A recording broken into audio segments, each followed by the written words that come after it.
됐어.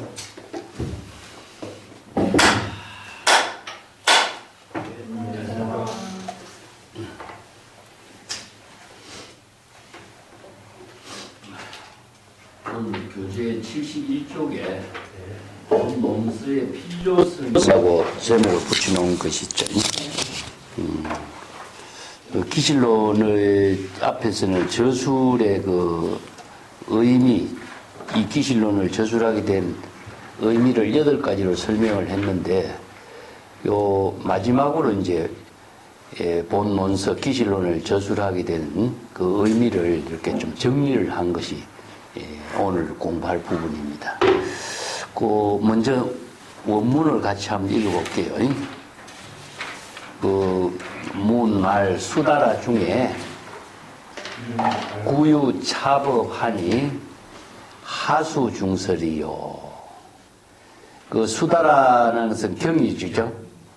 불교의 모든 경전을 통칭하는 말이 수다라인데, 지난번에 이야기했지만 기실론에서는 대성불교 경전을 전부 소화한 논자가 어느 경에 의거해서 한 구절을 정확하게 인용해가지고 이렇게 논설을 펼치지 않고 대성불교 전체의 사상을 자신이 종합하고 체득한 안목으로 정리해서 체계 있게 이렇게 요약해서 제시하고 있기 때문에 그냥 수다라 중에 이렇게 표현합니다.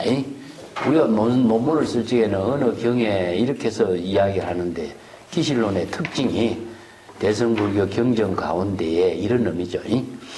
구유차법하고 하수중설이에요.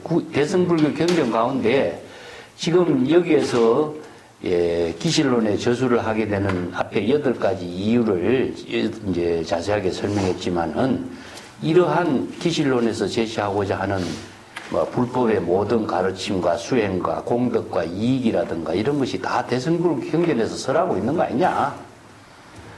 근데 왜 여기에서 이 기실론이라는 저술을 지어가지고 중설, 거듭 똑같은 소리를 하느냐? 이런 이야기죠, 그죠?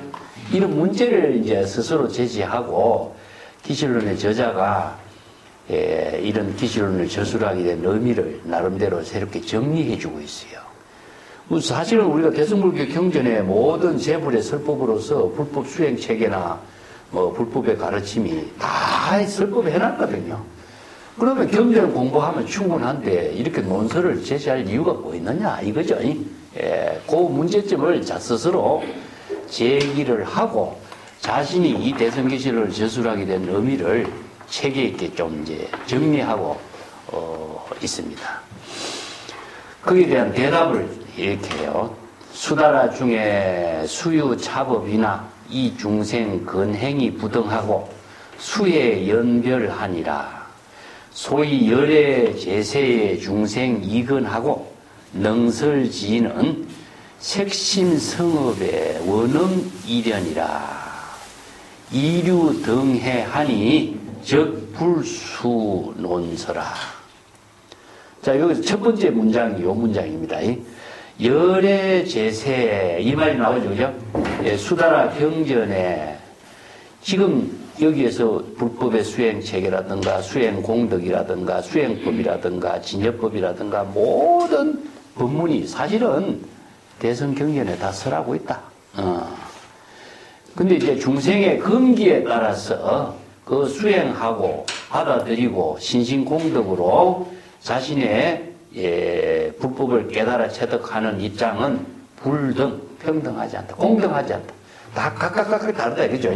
여기서 이제 근행부등이라고 하는 말이 무엇이냐면은 중생이 수없이 많은 인연에 따라서 신심이 다르고 공덕이 다르고 또 수행법을 수행한 사람에 따라서 수행법이 다르고 그렇기 때문에 여러 많은 중생들은 다양한 이야기를 하고 다양한 수행을 하고 다양한 그 주장을 하는 사람들이 너무나 많죠.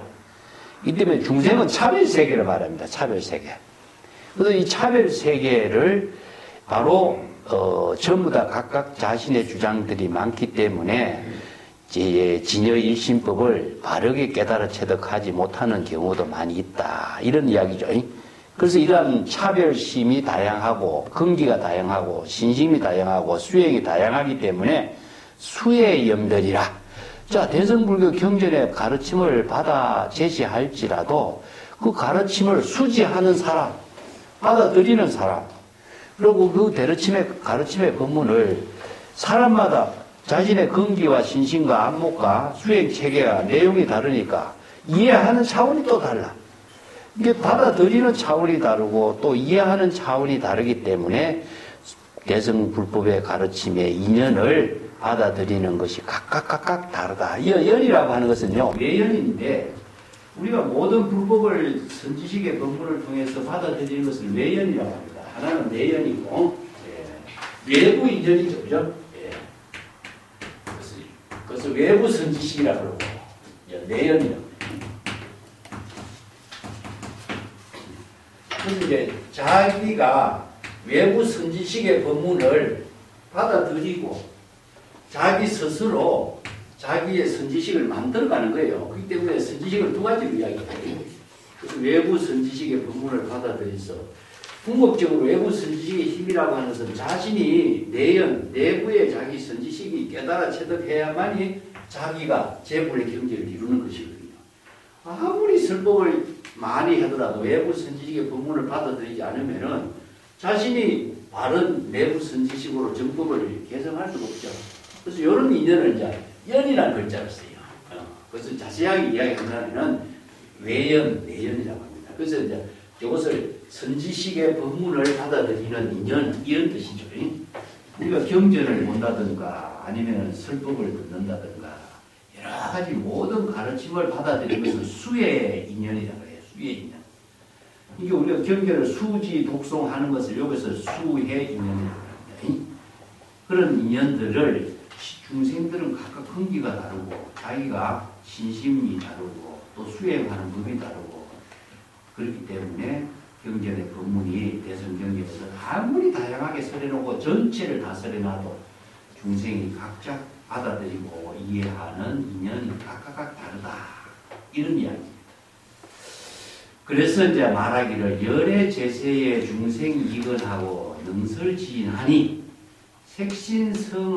색신업성하고 언어 이전하니 이유등해하고 적불수로이다. 이것은 열의 제세가 있고 열의 멸우란 말을 두 개를 써요. 그래서 내가 칠판에 오늘 읽으셨습니다. 경전에 보면은 전부 다 열의 제세, 열의 멸우 이런 말이에요. 근데 열의 제세란 말을 이렇게 잘 안 쓰고 보통 열의 멸우란 말만 많이 쓰죠, 그죠? 그 말이 이제 우리가 글자대로 이해하는 여기서 많은 오해가 생겼고 우리도 이 열의 제세, 열의 멸우 이 한마디를 이해하기 위해서 수없이 많은 시간이 걸렸습니다. 기실론의 기실론을 공부하는 사람들, 뭐 일본 학자들도 마찬가지입니다. 내가 일본 학자들의 책을 기실론 저수를 많이 보고 했지만은 전부 다 열의 제세하면은요, 열애가 살아계실 때 이렇게 번역했습니다. 또 열의 멸욱하면 열애가 돌아가신 이후에 이렇게 다 일본의 학자들도 다 그렇게 해놨어요. 그렇기 때문에 경전도 우리가 그렇게 배우게 되고 한문대로. 근데 이것이 맞지 않는 소리다 이겁니다. 내가 이야기하는 거는. 자, 여기서 먼저 보겠습니다. 열의 제세. 열애의 지혜를 부족한 정법의 안목을 갖추고 열애의 지혜를 부족한 입장이라면 이렇게 봐야 돼요. 이거는요. 그래서 열애 제세라는 것은 어떤 열애를 이야기하느냐 이거죠. 서가모니 열애를 말하느냐, 재불 열애를 말하느냐, 어떤 열애를 말하느냐. 그래서 열애가 세상에 계실 때 이렇게 글자들을 보면은 어떤 열애를 여기서는 이야기할 수가 없어요. 이 때문에 이건 불교에서 진여법을 공부하는 사람은 진여열애를 말합니다. 그래서 이게 진여라고 하는 말을 쓰는데 이걸 여러 가지로 씁니다. 진여열애.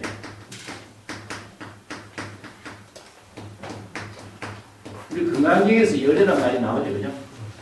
야기 색견나 이영성우와 신행사도 물론 열애. 여기서 열애는 어떤 열애냐 이거죠? 자신의 진여 열애를. 그렇기 때문에 진여 열애를 재불 열애, 재불 열애. 이게 자신이 중생신일 때는 열애의 지혜, 진여의 지혜를 이루지 못한 것이고 깨달음을 이뤘을 때는 진여 열애의 지혜를 스스로 부족한 거예요. 그래서 불법은 의존의 종교가 아니고 부처 열애 재물에 의존해서 불법 공부하고 수행하는 것이 아니기 때문에 자신이 열애의 지혜를 부족하는 공부가 불법 수행입니다. 여기서 이제 열애 제세는 열애의 지혜를 부족해서 세간에서 출세해서 열애의 지혜로 자신의 정법의 삶을 사는 입장이 된다면은 이런 이야기죠. 그 열애의 지혜를 부족한 입장에서 중생은根기가 아주 뛰어나고 수성하고 이根이라고 하는 것은요. 아주 그 영리하다, 뛰어나다 이런 뜻인데 이라고 하는 것은 훌륭하다 그런 의미를 두고 있습니다.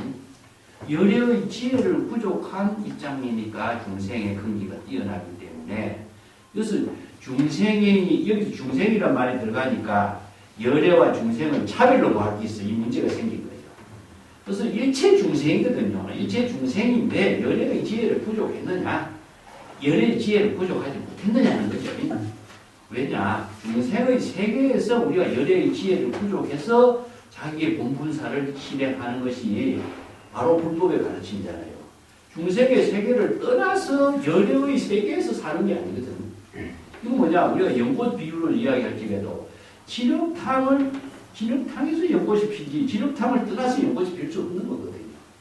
그래서 사바세계 중생의 세계에서 열애의 지혜를 부족하는 것을 열애제세, 열애의 지혜를 부족한 입장 이렇게 표현합니다. 자, 열애의 지혜를 부족한 중생의 근기는 훌륭하고 뛰어나기 때문에 능설지인이 된다. 스스로 설법할 수 있는 능력을 갖춘 사람이 되는 것이다. 이런 뜻입니다. 무슨 능설이라는 건, 능이라고 하는 것은 외부의 힘에 의존하지 않는 거죠. 그죠? 항상 내가 능을 이야기할 적에 자발적으로 외부의 힘에 의존하지 않고 독자적인 지혜와 안목을 부족했기 때문에 스스로 설법을 하는 것이죠. 그러니까 여기서 설법의 이야기가 나옵니다. 그래서 설법의 이야기가 내가 먼저 좀 이해하겠어요. 여기서 제불이 출세하면은 일대사 인연으로서 설법하는 거죠. 그죠? 서각 법화경에서 이야기합니다. 법화경. 자, 이걸 우리가 불출세, 열애제세 이렇게 표현해요. 그러면 진여의 지혜를 부족하면은 우리가 일심으로서 중생심으로 타락하면은 불각이 되겠지만 자신이 진여의 지혜를 심심을 부족하면 불심을 부족하기 때문에 바로 적심심이 되죠. 그러면 자신이 이 마음의 지혜 작용이 부처가 됐다라고 하는 것은 우리가 견성성불이라고 하는데 이걸 다른 말로 한다면은 열애 제세가 됩니다. 이걸 불출세라고 해요.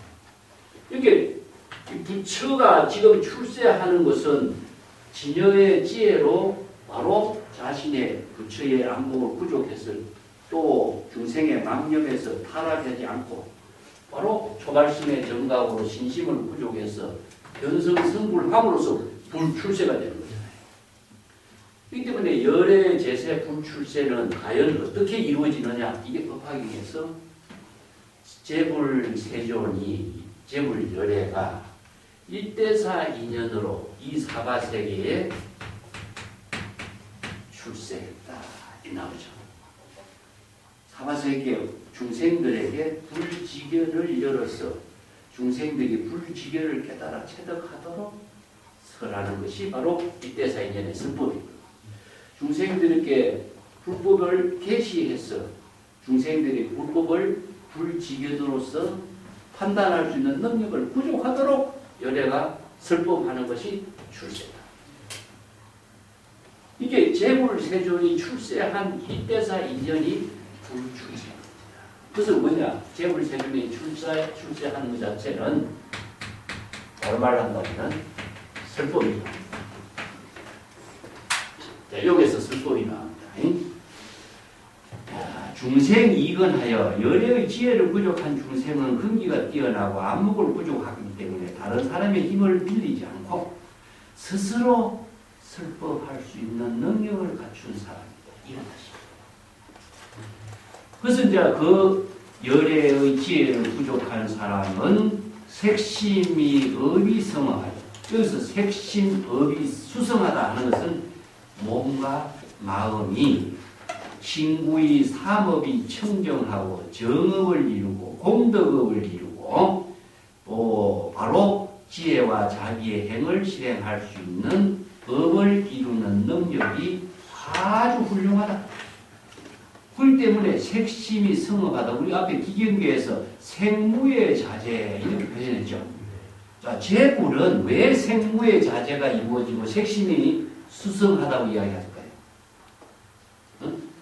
중생의 마음은 전부 다 불각으로 이루어진 중생의 마음은 전부 다 뭘 만들어내죠? 응? 생사윤회하는 업을 만들어요. 근데 재불의 지혜는 모든 것이 바로 공덕을 이룬다. 지혜와 자비로서 출세한 모든 설법이라든가 자신의 모든 삶이 다 공덕행을 이루어요. 공덕행을 이루는 것이 지혜와 자비의 공덕행으로 자신의 본분사를 실행하는 일이기 때문에 전부 다 수성한 업이 되죠.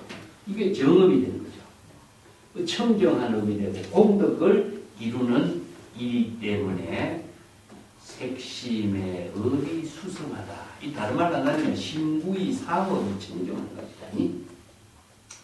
이걸 색심업성이라고 하는 말을 다른 말로 바꾸면 신구의 삼업이 청정한 거예요. 그래서 불교의 수행은 다른 말로 한다면 중생심의 업은 전부 다 생사에 윤회하는 업으로 이루어지지만 재불의 열의 경지의 모든 업은 신구의 몸과 마음과 모든 마음의 작용이 청정하기 때문에 지혜와 자비로서 공덕행이 이루어지는 것이에요. 그래서 수성하다.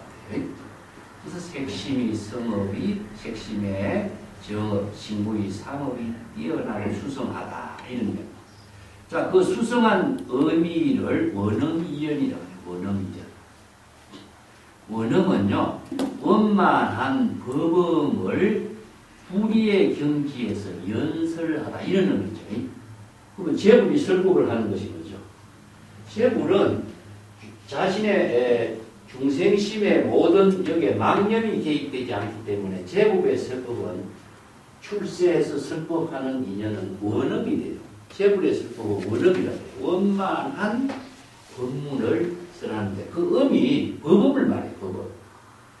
왜 법음이라고 하냐면 자신의 주관적인 의식의 작용이 개입하지 않아요. 그래서 이걸 원음이라든가 법음이라고 쓰는데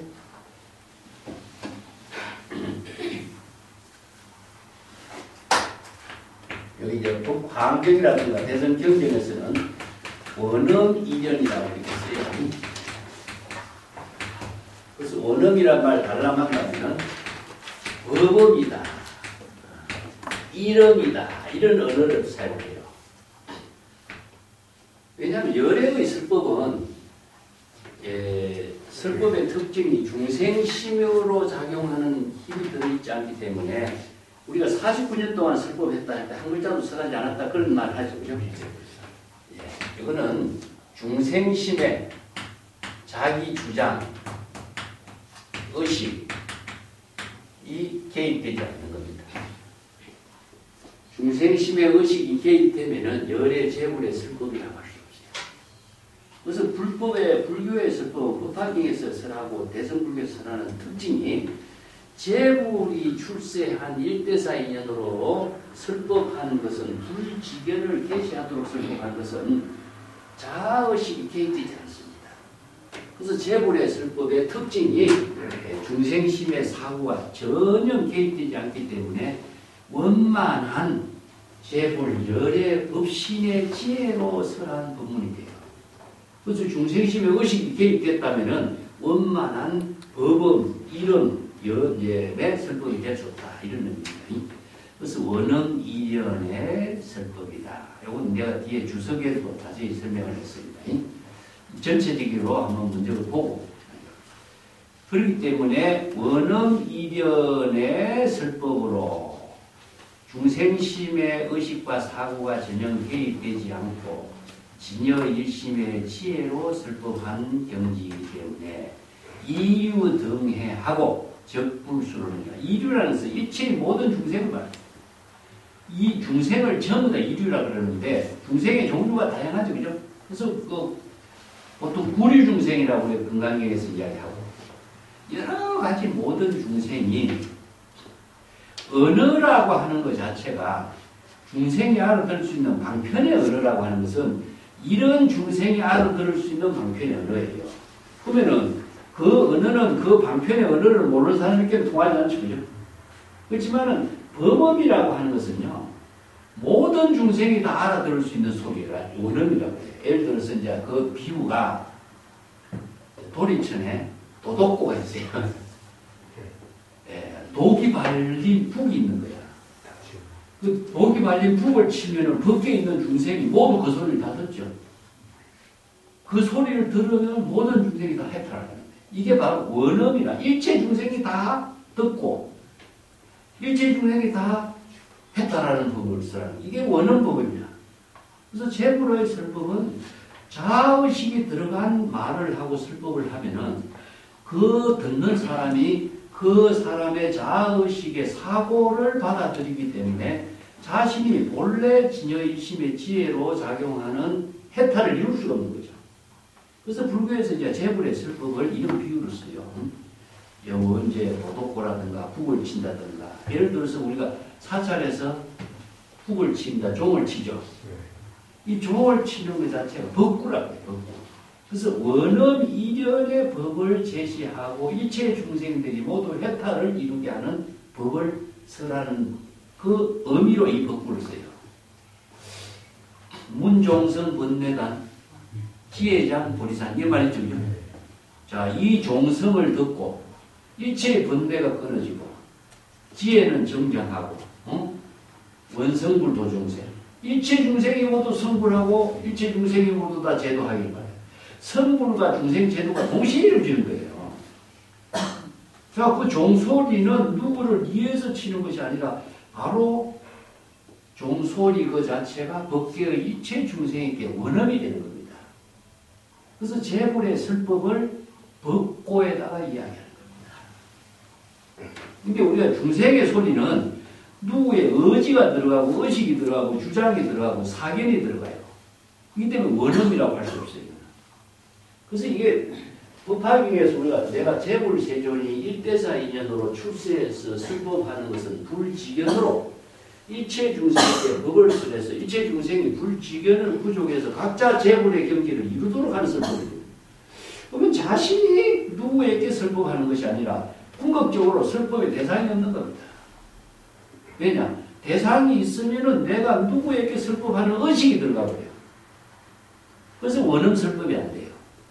그래서 제불의 설법은 자의식도 없고 대상도 없어요. 그래서 일체의 모든 중생에게 설법하는 형식으로 이야기하지만은 궁극적으로 그 설법은 원음 설법은요 자기 본분사예요. 그래서 일대사 인연이라고 써요. 그래서 이걸 이제 선생들은요 일대사 인연이라는 말을 본분사로 바꾸죠. 누구를 위해서 설법하는 것도 아니고 누구 때문에 설법하는 것도 아니고 뭐 조건 때문에 설법하는 것도 아니고 그게 그렇게 관여지가 없습니다. 그래서 본분사로서의 시절 인연에 따른 자신의 할 일, 본분사로서의 생명의 작용으로서 할 뿐이야. 이게 바로 원음설법입니다. 그래서 이 법화경 공부가 한국 불교에서 내가 아쉬운 점이 법화경을 공부해서 법화경의 사상을 철저하게 공부해서 불법의 사상을 체계있게 정립시키지 못한 점을 아쉽게 생각해요. 이 강원이라든가 학교 교육에서 이게 굉장히 중요한 교육인데 대승불교의 가장 중요한 경계를 내가 지난번에 뵀지만 반야경, 법화경, 화엄경 이런 몇 가지 이야기했죠. 그래서 이 법화경 법문은 특히 더 중요해요. 왜냐? 사바세계의 일체 중생의 그 부재하는 원력행위, 법화사상이 나타나게 있어요. 우리가 사찰에서 성화을 유치님 보시죠. 이 태화는 뭐냐? 영상해상을 보시잖아요. 법화기. 그 스가모니 부처님이 설법하는 그 인연이 불교 전체의 사상이에요. 근데 이제 비로자는 그러면 법신불이고 깨달음의 경지에 부처의 하는 세계지만 법화계는요, 사바세계 일체 중생을 구시하는 원력을 이룬 그 모든 불법의 사상을 종합하고 있어요. 그래서 여기에 내가 이걸 재물세존이 일대사인연으로 출세하는 거하고 불출세하고 여기다 연결시켜서 같이 하라고 생각합니다.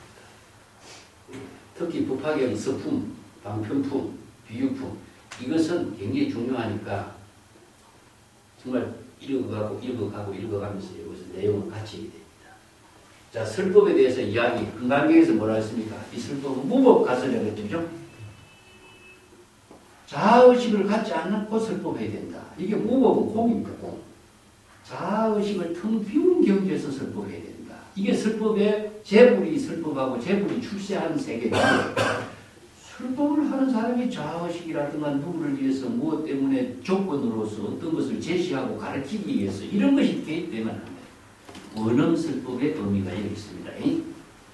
이 때문에 색심이, 신무의, 삼업이, 청정한, 수승한 업이 바로 일체 개공의 경지고 원음 이견은 자신이 바로 진여법신의 지혜로 자기 본분사에 법음을 설하는 입장이기 때문에 일체 모든 중생 어떤 종류라도 모두 다 그 법문을 다 이해하고 해탈을 이룰 수 있는 경지이기 때문에 특별하게 논설을 쓸 필요가 없는 것이다. 이겁니다. 이 때문에 우리가 사찰에서 종을 치고 법문을 듣는다면 그 말을 하지 않고 깨달음을 이룰 수 있는 인연을 바로 제시할 수 있는 그 경지다. 이런 이야기죠. 그런데 이제 밑에 문제는 밑에 단죠.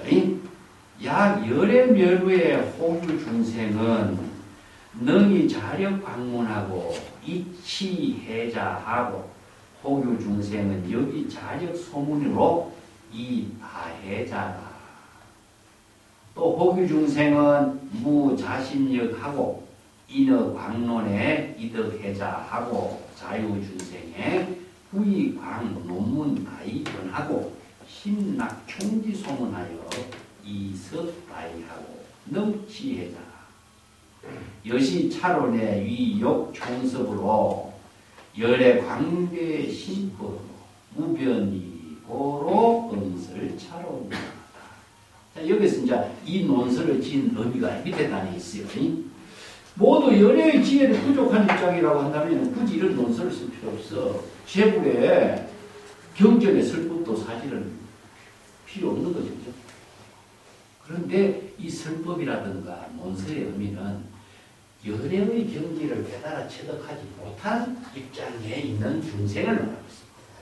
자, 진여의 열의 지혜를 부족하지 못해서 자신이 본래 진여는 부족하고 있지만은 자기가 신심을 이루지 못하고 의심을 갖고 있기 때문에 무지무명이 생겨서 그래서 무지무명이 생기니까 자신의 모든 마음이 뭡니까? 불각이 됩니다. 그래서 불각이 된 사람의 중생심은 전부 다 업을 만들어. 이런 것을 경전에서는 뭐라고 표현하냐면 불멸후, 부처의 지혜가 소멸되었다.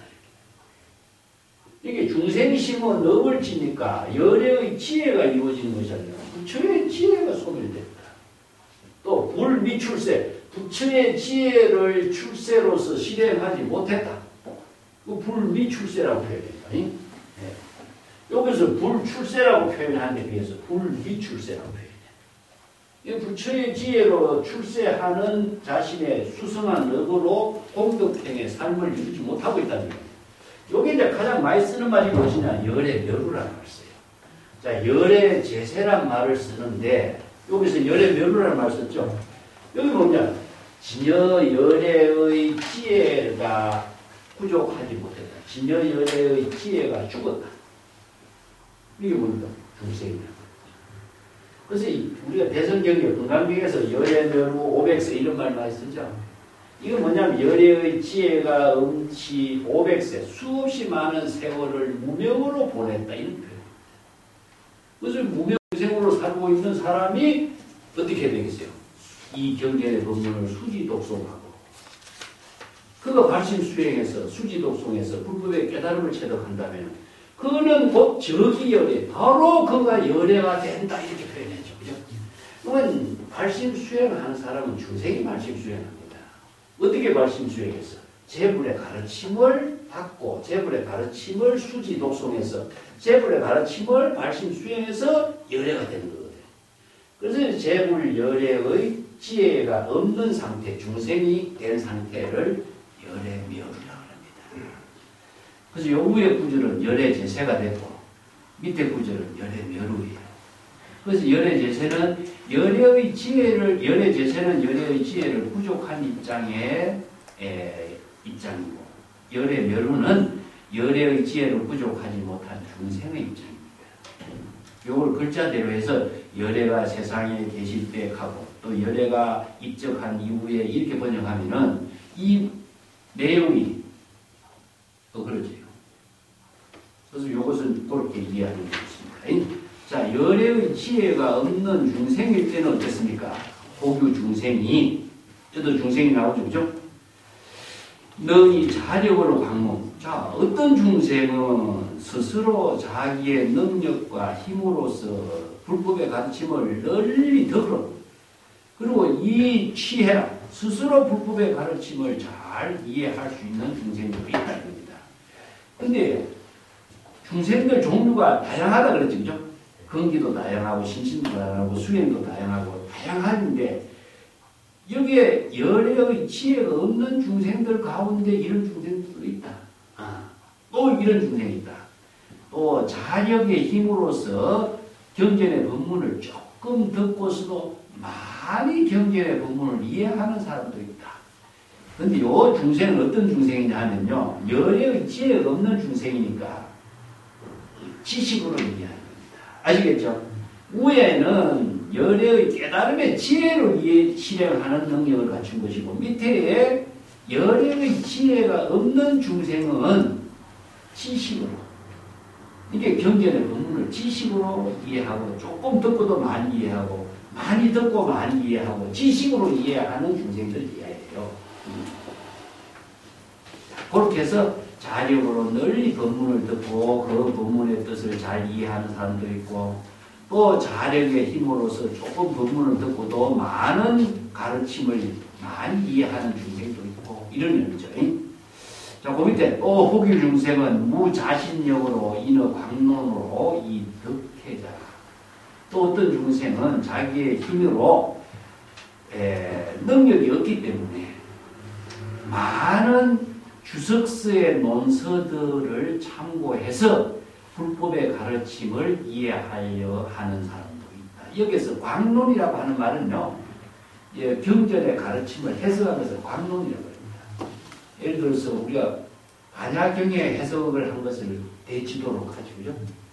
섭대성론이라든가, 또 아비달마의 철학이라든가, 뭐 구사론이라든가, 이 논서라고 하는 책은요, 경전의 가르침을 다양하게 체계 있게 논리적으로 이해를 할 수 있도록 해석해 놓은 것을 논서라고 해요. 경전의 법문을 듣고서 잘 이해를 못했는데 이 논서를 통해서 또 이해할 수 있는 사람들에게 많은 자세한 설명의 논서를 듣고 이해할 수 있도록 하는 중생들이 있다.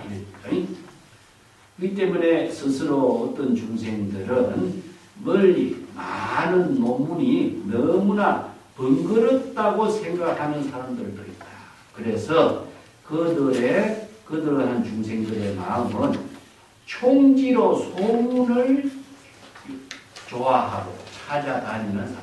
여기서 총지라고 하는 것은요, 종합적으로, 총괄적으로. 이게 너무나 번거롭고 복잡하고 다양하게 해놓으니까 이게 오히려 더 복잡해서 이해하기 힘들다.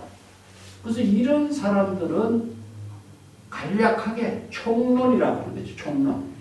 간략하게 전체적인 요지를 체계 있게 잘 정리한 짧은 문장의 논서가 공부하기에 좀 도움이 될 것이다 생각하고 그런 것을 요구하는 사람도 있다. 이어서 낙이라고 하는 것을 요구하다는 뜻입니다. 그런 것을 찾는 사람도 있다. 그리고 또 많은 뜻을 두루두루 다 포섭해가지고 수없이 많은 해석들을 두루두루 다 이렇게 포섭해서 또 불법의 가르침을 잘 이해할 수 있는 그런 사람들도 있고, 이게 중생들 종류가 근기와 신심과 능력에 따라서 이렇게 다양하다 이런 이야기죠, 그죠? 그래서 이와 같은 논서들을 총섭해가지고 여러 가지 논서들을 모두 다 종합하고 총섭을 정리해서 열애의 광대하고 깊고 깊은 심심, 무상심심 미묘법과 그 심심 미묘법의 무변에 끝이 없는 지혜로 작용하는 뜻을 그 사람들 중생들의 요청에 응해서 여기에서 간략하게 논서로서 정리한 것이 이 기실론이라는 책이다, 이런 의미입니다. 여기에서 여시 차론의 위욕 총섭이요 열의 광대 신법의 무변이고로 응설 차론하다, 이것이 기실론 저술의 의미예요.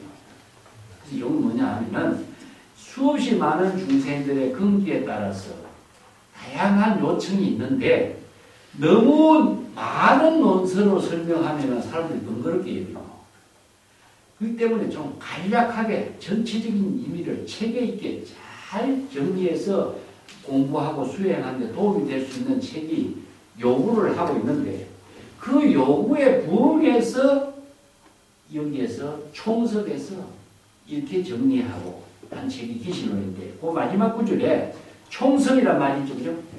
총섭이 뭐냐? 기실론에서 일심으로 총섭하는 겁니다. 진여법 일심으로 총섭해요.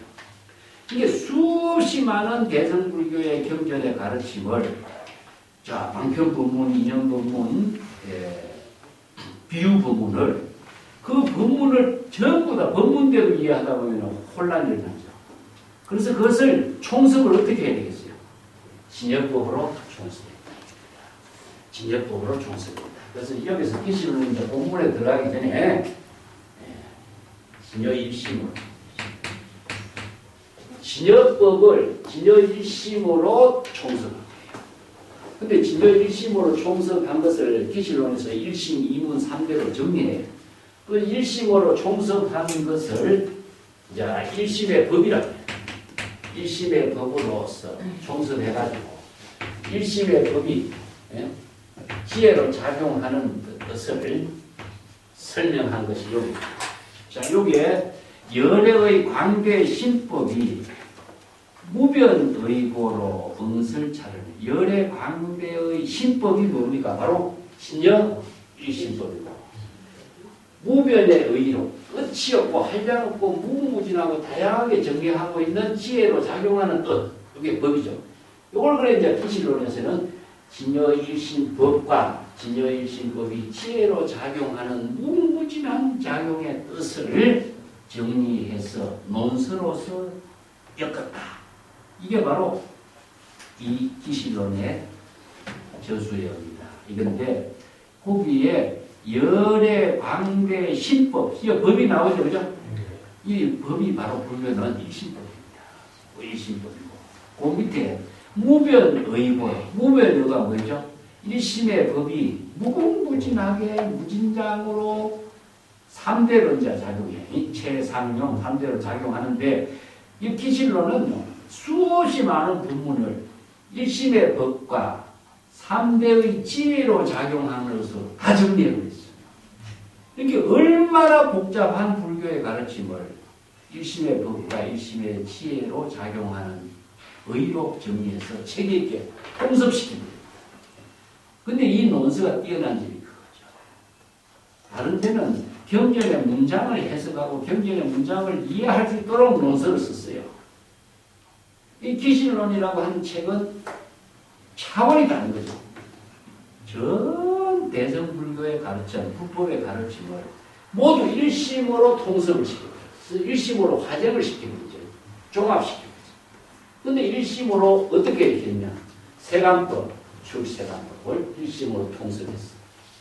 근데 일심법, 세간법, 출세간법을 종합해서 일심으로 총섭에서 일심의 지혜로 공덕행으로 실행하도록 만든 그것이 뭐냐?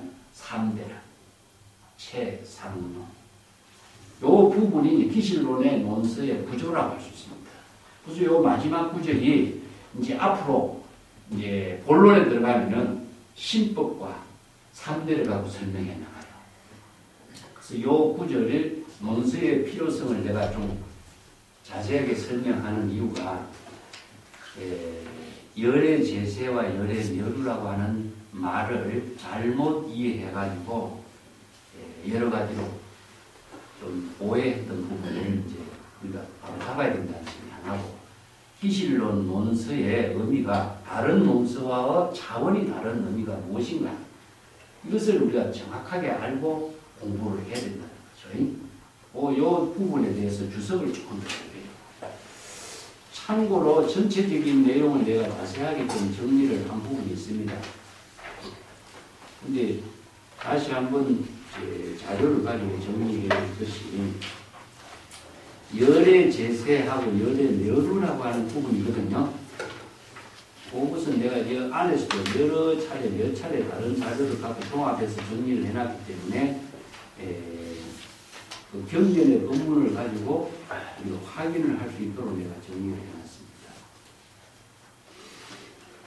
74쪽에 볼게요. 본문에 열의 제세라고 하는 말이 있는데, 이것은 열애나 부처가 세상에 출세해서 설법할 때라고 번역하면은 어떤 열애, 어떤 부처인지 그 내용도 애매하고, 또한 열애나 부처가 대상으로 존재하는 것으로 이해하면 불법 근본 정신에 어긋나게 됩니다.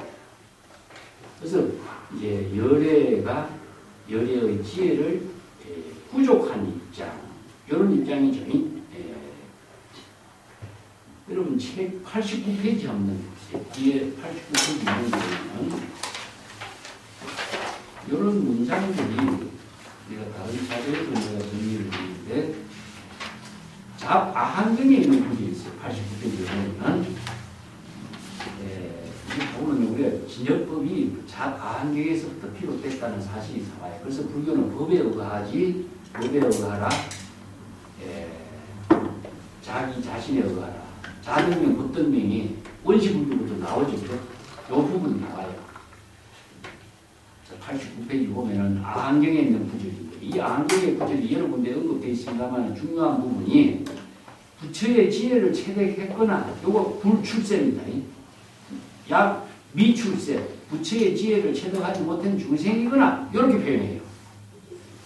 그러니까 부처의 지혜를 체득했거나 부처의 지혜를 체득하지 못한 중생이거나 관계없이 이 진여법은 항상 법계와 하나 되어 상주합니다. 열애는 이 법을 깨달아 체득했기에 이 없는 정각을 이루었고, 사람들이 연설하고 계시하고 알심하게 하니, 영기법은 무명에 의해서 번뇌망림이 일어나고 생로병사 우비군의 고통이 있게 됨을 이른다. 여기 나오죠, 그죠? 이 법이 원시불교 악명도 있어요. 그게 이제 대성불교에 와서 이게 진여법으로 열애양 사상으로 발전된 거예요. 그래서 부처님이 왜 법에 의거하라? 법에 의거하라라고 하는 법이 바로 이러한 자아의 그 근본에 법의 토대를 두고 있는 설법이 나오죠. 그래서 앞에서부터 다시 넘어갑시다. 그 원각경을 내가 강의하면서 이 구절을, 내가 경전을, 이거 우리가 열애 제세나 열애 멸후의 문장을 글자대로 보는 것 자체에 문제점을 내가 지적을 했어요. 그래서 이 부분을 자주 내가 언급을 하고 있는데, 여러분 76페이지 한번 볼까요? 76페이지 그 중간에 보면은 밑에 딱 봅시다. 만약에 부처의 지혜를 현재 실행하면은 약불 현재 이런 말씀 원각경에서 반드시 정법으로 사유하는 보살도의 지혜로운 삶이 되도록 해야 하고, 만약에 부처의 지혜가 없는 중생 약불멸 후가 돼요. 부처의 지혜가 없는 중생이라면 부처의 형상을 방편으로 시설하고 부처의 형상을 마음의 눈으로 상상하고 경전의 방품 법문을 기억하고 수지하고 여법하게 부처의 지혜가 되살아나도록 하라요 한 단이 나와요. 원각경에. 그래서 내가 이 원각경 강의를 하면서 이 구절을 보고 야 비실론의 이 구절하고 연결 내가 시켜봤어요. 원각경이라고 하는 책이 내가 비실론의 토대를 두고 중국에서 만든 위경이라고 나는 확신해요. 근데 이 한 구절이 우리가 지금 비실론의 이 본문의 내용하고 열의 제세를 약불현재란 말로 바꾼 거죠. 열의 멸후를 약불멸후 이렇게 바꾼 거예요. 이거. 근데 거기에 약불멸후의 부처의 형상을 방편으로 시설하고 부처의 형상을 마음의 눈으로 상상하고 경전의 방편 본문을 기억 수지 독송하고 부처의 지혜가 되살아나도록 이 말이 나오죠. 자, 우리가 보통 수행을 어떻게 하고 있느냐. 이게 원각경에서 중국에서 이게 구체적으로 제시하고 있는 게 이거예요. 우리가 불상 사찰에서 부처님 봉안하죠. 그죠? 경전을 수지 독송하죠. 또 자선 수행하죠. 어떻게 수행할 것인가. 이게 구체적으로 설하고 있는 것이 원각경의 법문입니다. 그런데 왜 이렇게 불상을 모시고 수행을 하도록 하느냐. 이게 예수가 아미타불을 부처님을 상상하고 이게 뭡니까? 바로 아미타불의 수행, 연불 수행이 부처를 연상하는 수행으로 제시하고 있는 반주삼명이거든요. 반주삼명이 그런 의미예요. 그래서 이제 이런 문제점을 내가 전부 정리를 해보니까 방편도구, 방편시설. 방편시설이 없으면 방편 수행을 할 수가 없어요. 그리고 혼자서 우리가 그 방편을 마주하지 않으면 방편의 지혜가 되살아나게 하는 수행이 이루어지지 않는 거예요. 그래서 수행의 방편으로서 부처님을 모시고 부처님을 마주하고 부처님을 상상하고 연구를 하고 이렇게 방편 수행 체계를 제시한 겁니다. 우리가 경전을 안 보고 수행을 하라 하면 수행이 안 되잖아요. 이 경전을 보고 수지 독송해서 경전을 공부하면서 제불의 경전을 깨달아 체득하라 하는 이유가 방편을 통해서 수행하라는 이야기예요. 근데 방편을 쓰지 않으면 다른 수행을 할 수 없는 게 중생이랍니다. 그래서 중생이 우리가 생활의 모든 도구를 갖고 지혜로운 삶을 살듯이 우리가 부처의 지혜를 이루는 방편을 쓰지 않고서는 제불의 경지를 이루기가 지극히 어렵다는 거죠. 이 점이 바로 원각경에서 이런 본문을 설하고 있습니다. 그래서 뭐 우리가 어떻게 보면은 뭐 우리가 선방도 할 때도 그렇잖아요. 선방의 스님들 앱을 안 하잖아요. 그죠? 안 하잖아요. 뭐 자기 마음에 붙였는데 뭐 앱을 안 합니다. 이게 한국 불교의 참 안타까운 사실이죠. 이 경전을 전혀 안 보고 불법의 방편 법문으로 방편 수행으로 하는 지혜를 부족하지 못하니까 자기 생각으로 이런 현상을 만들어 버린 거죠. 우리가요 어떤 뭐 허상이 아니라 허상을 통해서 진실을 이루게 하는 힘을 발휘하거든요. 그런데 대상은 허상이지만 자신이 허상을 통해서 자신이 깨달음을 이루는 것은 허상이 아니잖아요. 우리가 경전은 방편 법문의 글자에 불과한데 경전을 보고 내 마음의 지혜가 작용하는 것은 뭡니까? 바로 진실이잖아요. 경전을 보라는 소리 아니라 진실을 깨닫도록 하는 것이 불교 수행이지 왜 허상을 보라고 하는 것이 불교 수행이냐는 거죠. 이 점이 아주 잘못된 겁니다. 그래서 중생이 수없이 많은 방편 시설, 방편 수행, 방편 경전을 통하지 않고서는 수행을 할 수 없다.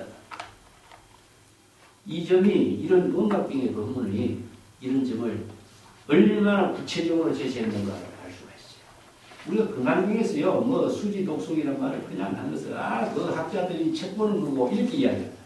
그죠? 이게 누구의 소리냐? 중생이 업을 짓는 소리냐? 업을 짓는 소리. 그래서 이런 법을 모르고 수행을 한다는 것은 중생은 수행이 안 된다 그랬죠. 안 됩니다. 절대 중생심으로는 수행이 있을 수 없습니다. 자, 이거 허상이 아니라 허상을 통해서 자신이 진실상을 이루게 하는 힘을 우리는 수행이라고 한다. 자, 기도하고 예불 하는 것도 마찬가지입니다. 여러 가지 방편 수행에 다양한 방편을 제시하는 의미가 그런 겁니다. 그런 뜻입니다. 그 다음에 여기 가장 중요한 구절이 명설지이라고 내가 이야기했는데 아까 배웠지만은 재물의 경지를 이루어서 자신이 바로 본분사로서 실행하는 일이 설법이에요. 근데 설법은 누구를 대상으로 설법하는 것이 아니라 그랬죠. 이걸 중국 선생들은 자기에게 설법합니다. 자신에게. 자문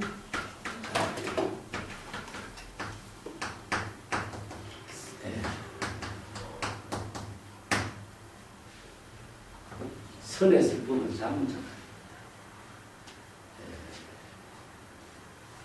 우리가 이제 천수교에 보면은 누가 나오죠? 자성중생 서원다. 자성번뇌 서원다. 자성법문 서원하. 자성불도 서원다. 이게 자문자입니다. 자, 이게 누구를 위한 설법이 아니라 자기의 중생을 구제하는 거죠. 자기 스스로의 중생을 자기 스스로의 열애의 지혜로 구제하는 것이 자문자들인데 이게 염년상속이라고 해요. 일념일념으로 자각을 하는 힘이다.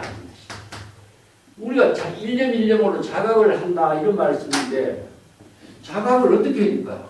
구체적으로 우리가 자각하는 법을 제시하지 않았죠. 자, 능가경에서 열에서는 자각성지란 말이 있어. 그러면 자각을 어떻게 해야 일념일념으로 염념상속으로 부처의 지혜로 자기의 본분사의 생명이 이루어지도록 되겠어요. 우리가 일념일념으로 자각하는 힘이 없으면은 우리가 초발심으로 정각을 이루었지만 다시 중생심으로 또 타락해야 됩니다. 그렇죠?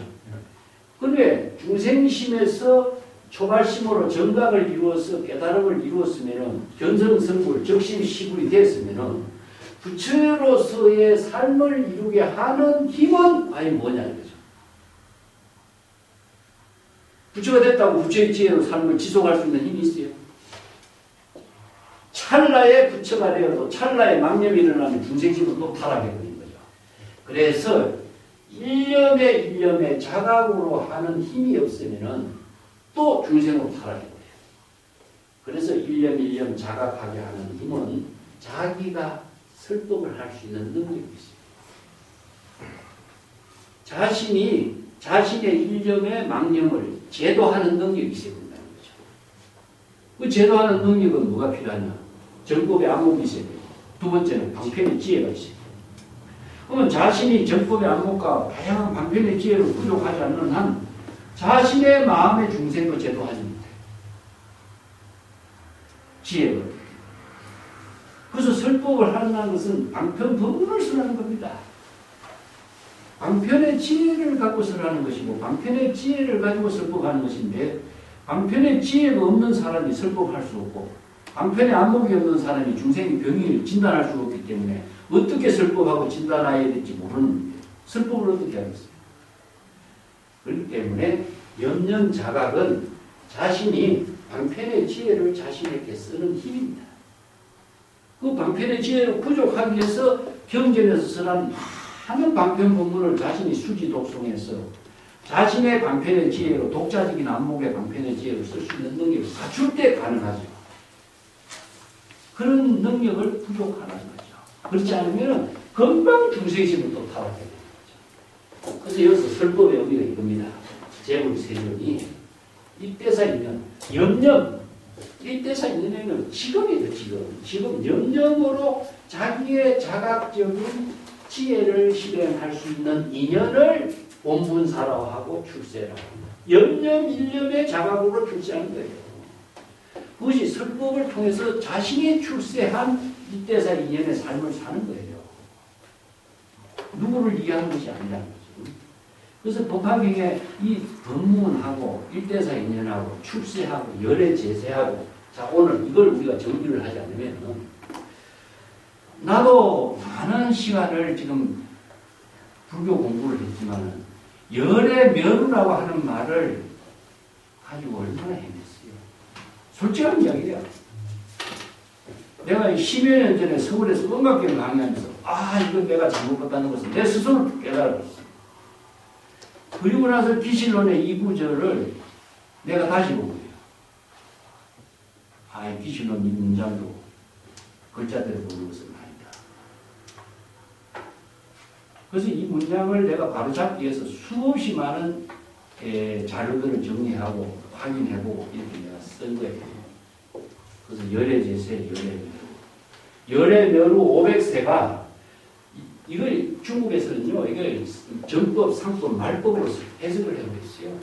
그래서 중국에 말법의 사상이 만들어집니다. 정법의 시대가 얼마냐, 상법의 시대가 얼마냐, 말법의 정법은 무엇이냐, 부처님의 설법 시대 500년. 그래서 열애묘루 500세 이 말이 들어가는데 이걸 500년으로 규정을 해버린 거죠. 상법은 뭐냐? 거울에 비친 모습이라. 진짜가 거울에 비치고 진짜는 없고 진짜의 거울에 비친 모습만 보이는 시대다. 그러면 열애묘루 500세 한해 말법의 시대다. 이건 뭐냐? 상법의 시대다. 거울에 비친 모습도 없다. 그래서 이제 그 중국에서 이러한 그 말법 시대에는 그 불법이 참 수행하기 어려운 시대다. 이렇게 해서 이런 주장을 했는데 선불교 운동을 펼치면서 그런 소리를 하지 마요. 그래서 쓸데없는 잘못된 주장을 한다고 해서 완전히 배척이 되죠. 정법, 상법, 말법 시대거든요. 항상 지금 여기가 바로 재물의 경지를 이루는 시대다. 선의 운동이 완전히 이런 잘못된 사견을 전부 다 쓸어버린 거죠. 그래서 선불교가 인간의 생명의 새로운 작용의 시대를 열어줬다. 그렇게.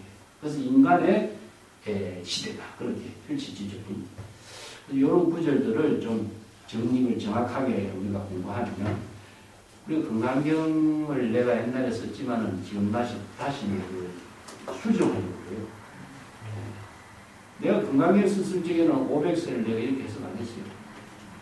그래서 이건 내가 그때는 내가 잘못된 입장에서 쓴 것이다. 이런 걸 바꿔야 됩니다. 경전을 잘못 우리가 이해하면은 전부 다 우리가 정법을 이야기하는 것이 아니게 됩니다. 자, 요 구절은 이렇게 이해하면 총섭이라든가 이런 부분은 이제 뒤에 나옵니다. 우리끼리 다시 또 거기서 확인하기도 하고. 오늘 2비분으로 들어갑시다.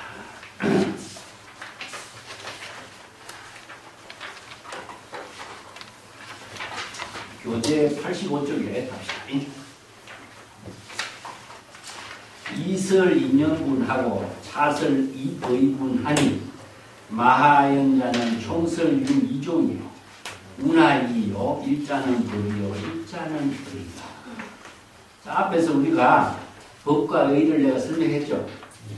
이게 이제 총섭이라는 말이 이것을 일체의 모든 대성불교의 불법을 어떻게 총섭하겠어요? 언어로 총섭을 할 수 있겠느냐? 가르침을 중심으로 해서 총섭을 할 수 있겠는가? 이 중국에서는요, 여러 가지 방법론으로서 불법을 이해하고 체계화시키려고 애를 많이 썼는데, 이 기신론이라는 책이 딱 나오니까 이 책을 중심으로서 새로운 불교의 모든 법을 체계화시켜버리는 중심이 되어버린 거죠. 그래서 이제 지난번에 얘기했지만 천태, 화엄, 삼론, 선, 정토 모든 불교 철학이 기실론을 중심으로 해서 일심의 법으로 통섭해서 일심의 법으로 수행하는 법을 제시할 수가 있었어요. 그래서 다른 논서들은요, 그냥 해석학적인 불교의 경전의 가르침을 해석학적인 차원으로서 논서를 펼쳤기 때문에 오히려 더 복잡해질 수가 있고 오히려 더 혼란스럽게 만들 수가 있었어요. 그러다 보니까 너무나 복잡하는 논서가 많은 사람들에게 도움이 안 됐다 이겁니다. 그래서 이 기실론의 앞에 논서가 너무 광론이라 했죠. 광론은 사람들에게 너무 번잡스럽고 복잡하기 때문에 이 책을 읽기는 읽지만 내용을 정리를 하지 못하니까 지식은 많이 습득하는데 이런 체계로 되지 않는 거라. 그래서 기실론의 저자가 자, 불법의 본질은 무엇이냐? 지식을 익히는 것보다도 지혜를 깨달아 체득해서 재물의 경지를 이루는 법이 무엇이냐? 이걸 제시했거든요. 그래서 이제 그 법을 통섭하기 위해서는 뭡니까? 궁극적으로 일심으로 통섭을 시킨 거죠.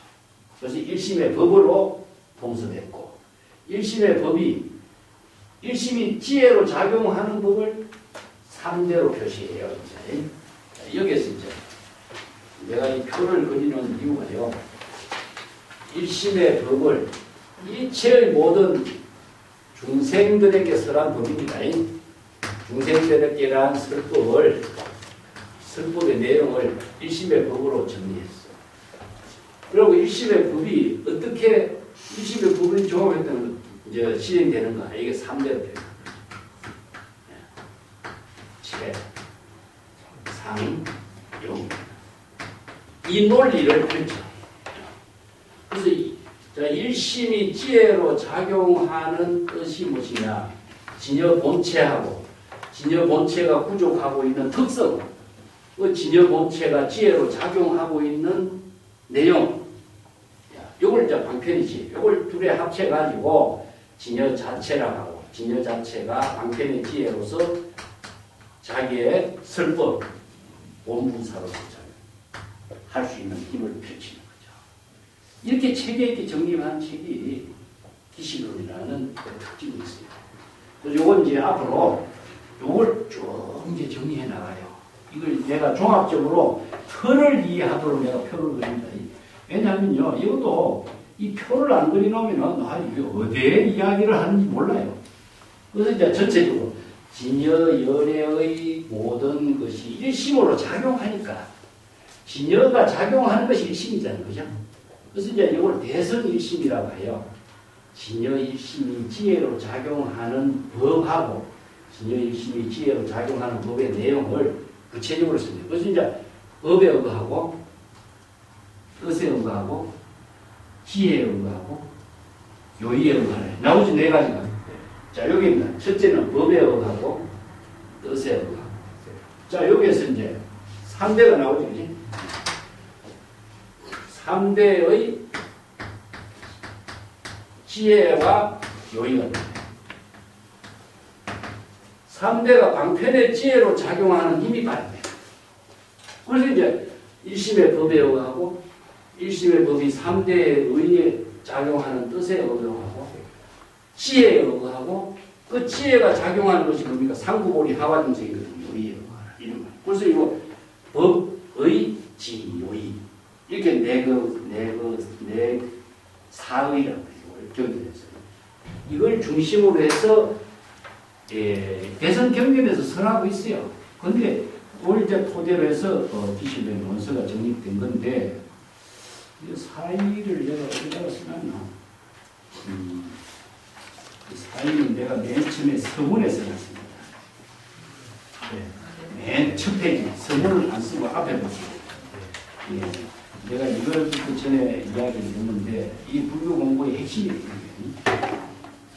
맨 앞에 보면 나오죠. 진여 일심법에 의하고 사람에 의하지 말리며, 진여 일심의 진실한 지혜로 작용하는 뜻에 의하고 사람의 말에 의하지 말고, 진여 일심의 방편의 지혜에 의하고 사람의 인식에 의하지 말고, 대선경전의 요의에 의하라. 이게 뭐냐? 상구보리 하와중생입니다. 요의. 완전하게 지혜가 작용하는 것은 무엇이냐? 향상과 향화가 이루어져. 그래서 향상과 향화, 상구보리 하와중생에 의하고, 불교의, 자, 자기만을 위한 불교, 대상을 두고 있는 불교, 이런 불교 공부를 해서는 안 된다. 이게 불교이다. 이게 우리가 소선불교 같은 거 뭡니까? 바로 자기만 이해하지. 이게 상구보리 하와중생이 이루어지지 않아요. 그래서 불교이겠죠. 그래서 대성불교 경전도 이제 불교의 경전이 수없이 다양하지만 상구보리 하와중생 이것이 이루어지는 경이 요의경이라고 해요. 대성요의경이라고. 보살도의 지혜를 온전하게 제시한 경이 대성요의경이다. 이런 거죠. 자, 다시 85쪽으로 갑시다. 앞에서 이제 이 인연분이라는 것은 이 경전을 대성기신론을 저술하게 된 인연을 써냈죠. 그죠? 이게 인연분이고 이비분이라는 것은 일심이 지혜로 작용하는 뜻을 여기에서 이제 대성불경 일심법의 근본 뜻을 제시했다. 건립했다. 이런 말로 이비분이라고 해요. 마연자는 마연이라는 것은 대성이죠. 근데 기신론에 그 가끔 보면은 산스크리트 언어를 그대로 밑에 그 수행신신문 같은 데 보면은 비파사나라든가 뭐 이런 표현들을 그냥 산스크리트 말을 그대로 써요. 한문으로 번역한 뭐 말로 쓰면 되는데 여기서 대성이라는 말 앞에서 쓴 대성 기신론이라고 했을 때는 대성이라고 썼는데 여기서 왜 마연이라고 쓰는가 이거죠. 그래서 이제 이 대성이라는 말의 참된 의미를 뭐 산스크리트 언어로 이해할 수 있도록 그렇게 제시했다 보면 돼요. 여기서 마연 대성입니다. 대성이라고 하는 것은 대성 일심입니다. 여기서 대성은 내가 대성 불교도 아니고 대성 경전도 아니에요. 대성은 뭡니까? 대성 일심입니다. 대성 일심. 내가 대성 불교의 여러 가지 경전하고 대성의 사상의 문제점을 내가 지적했죠. 대성 경전에서 설하고 있는 대성은 소성과 대성의 구분하는 문제가 대상으로 남아있고 또 대성은 뛰어나고 소성은 조금 하열한 것이다 라고 하는 그 분별적인 사고가 그게 작용이 되고 있어요. 이것은 대성답지 못하다. 그래서 이런 문제점을 불식시킵니다. 진여로 통섭해니까. 그러면 여기에 대성이라고 하는 일심에는 대성과 소성이 다 들어가죠. 일심에는 이체법이 다 포용되기 때문에 자 중생의 세계, 중생법의 세계, 출세간법의 세계, 세간법의 세계 다 들어가죠. 그렇기 때문에 이 포용력이 얼마나 큽니까. 그래서 똑같이 대성이라는 말을 써도 대성기신론에서부터 열애라는 사상을 토대로 한 대성은 일체의 모든 것이 다 포용되는 거죠. 여기서 소성, 대성, 세간법, 출세간법 여기에서 포용되지 않는 것은 그래서 통섭이 되는 거죠. 통섭. 이체법을 통섭해서 그게 뭡니까? 일심으로 통섭하는 거죠. 그래서 일심법이 일체법을 통섭한 일심법 이게 법이라는 말씀입니다. 예. 그래서 이제 법이라는 것이 그냥 일심이라고 말 쓰면은 굉장히 애매해져요. 근데 이 법이라는 말을 불교에서 쓴 것은 무엇이냐? 원시 불교에서 인연법, 연기법, 뭐 수없이 많은 법을 쓰는데 왜 대성에서 일심법을 썼느냐? 일심이 지혜로 작용하는 정법을 제시하는 거예요. 그래서 일심이 중생심법으로 작용하기도 하고 부처의 법으로 작용하는데 이것을 모두 포용해서 일심의 법이 작용하는 법을 정법으로 제시하는 법을 바르게 제시하는 거죠. 그렇기 때문에 통섭해서 제시하는 거예요. 그래서 이 만연이라는 말을 앞에서 이제 먼저 제시했다. 그 두 가지 종류로 제시했는데 하나는 일심의 법이고 의는 일심의 법이 지혜로 작용하는 것이다. 이런 뜻입니다. 이 의라고 하는 말이 참 어려운데 무슨 아까도 이야기했지만은 법, 의, 지, 요의 이 네 가지를 토대로 하고 있습니다. 이제 기실론에서는 그 네 가지를 이렇게 3대 속에 다 포용해서 법과 의 두 가지의 골격을 내세워서 제시하고 있어요. 앞에서 뭐 대성에 대하고 수성하다, 뭐 훌륭하다 이런 말은 전부 다 그 여러 가지로 설명을 많이 하고 있는데 우선 먼저 86페이지 좀 봅시다. 마하야는 누누 마하야나로 대성이라고 번역하는 본 논서에서는 1심, 2문, 3대를 골격으로 제시하고 있다. 그 밑에 마하야나를 대성이라고 이렇게 할 때 대성에 대한 해석을 조금 해놨습니다만 그 성의 의미를 내가 87페이지에 써놨어요. 운반하는 것이다. 이거 기실론에도 언급해요. 중생을 부처의 깨달음의 세계로 운반하는 의미. 여기서는 이제 대성의 1심의 근본 당체. 그래서 1심으로 표현하고 있어요. 보통 이제 대성기실론에서 성이라고 하는 의미는 운반하다는 뜻입니다. 수레죠, 수레. 예. 이게 여기서 중생심을 불심으로 운반하는 것이 뭐였죠? 예? 이 마음이 중생심을 불심으로 운반하는 것은 뭐예요? 예? 수레인데 어떻게 운반되죠? 발심 수행이에요. 발심 수행, 도리심이 수레. 그래서 이제 중생이 재불의 경지를 이루려면은 중생심이 그냥 재불심이 되는 것이 아니라 발심 수행해야 되는 거죠. 그래서 발심 수행하는 법을 배우고 발심 수행을 어떻게 할 것인가 하는 게 뒤에 가면 이제 수행 신심본에서 설명해요. 그래서 발심 수행을 우리가 한마디로 해서 초발심 정각이라고 하는데 초발심 정각이 이루어지는 수행을 하려면은 그냥 이루어집니까? 근데 우리가 경전에서는 뭡니까? 바로 초발심이 바로 정각이라든가 발심 필경, 이 불별이라든가 이런 말을 많이 쓰지만은 경전의 법문을 아무리 들어도 사실상 경전의 법을 알지만 구체적으로 어떻게 해야 되는가 이건 분명히 안 나왔죠. 초발심 정각이란 말은 다 알지만 초발심을 어떻게 해야 되는가 이야기 안 했잖아요. 이 점이 바로 아쉬운 점이라고 할 수 있는 거죠. 이게 재불의 설법하고 논서의 성격입니다. 그래서 재불의 설법은 그렇게 했지만 논서에서는 이 수행 체계를 구체적으로 어떻게 해야 될 것인가를 정립을 해줘야 되죠. 그래서 논서가 이런 의미를 두고 쓰이는 거죠.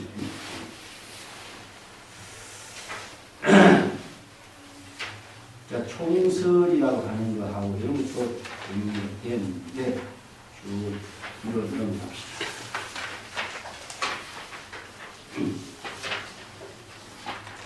내가 뭐 여기저기서 자주 설명했기 때문에 자주 그런 이야기도 좀 많이 있는데 벌써 복습하는 의미에서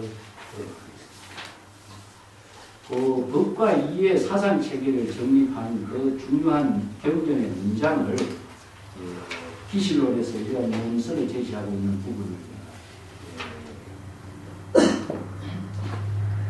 법장이 어떻게 해석했는가 이것부터 좀 정리해요.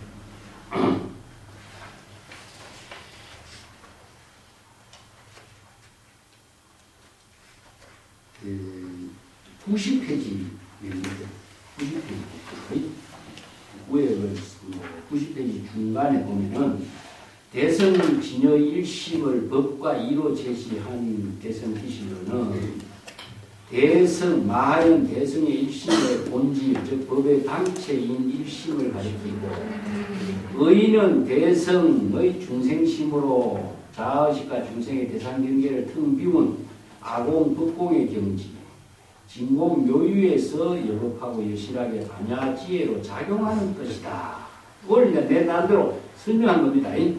말하자면 진여 1심이 여법하고 여실하게 시제 인연에 따라 불변의 법칙성에 의해서 진실한 지혜의 생명으로 작용하는 실상의 뜻이다. 여기 법화경에서는 제법 실상의라고 해요.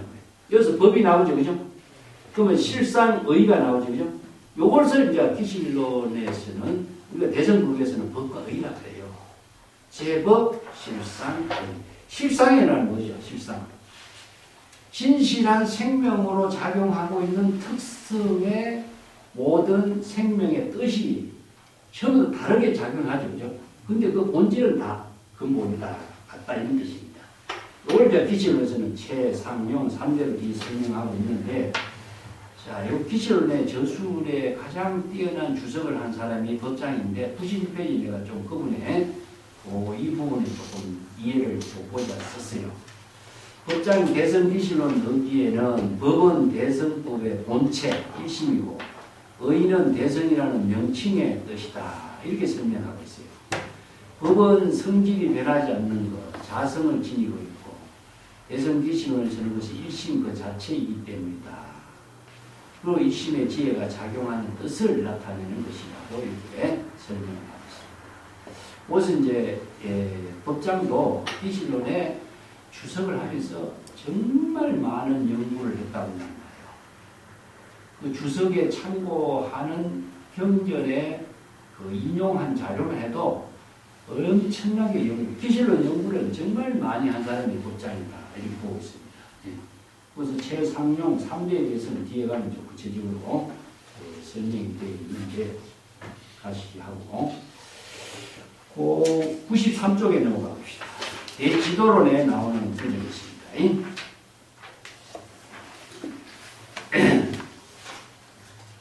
중간에 또한 법에는 두 종류가 있으니 첫째는 부처가 설한 3장 12부 8만 4천 법문이고 두 번째는 부처가 설한 법문의 뜻이다.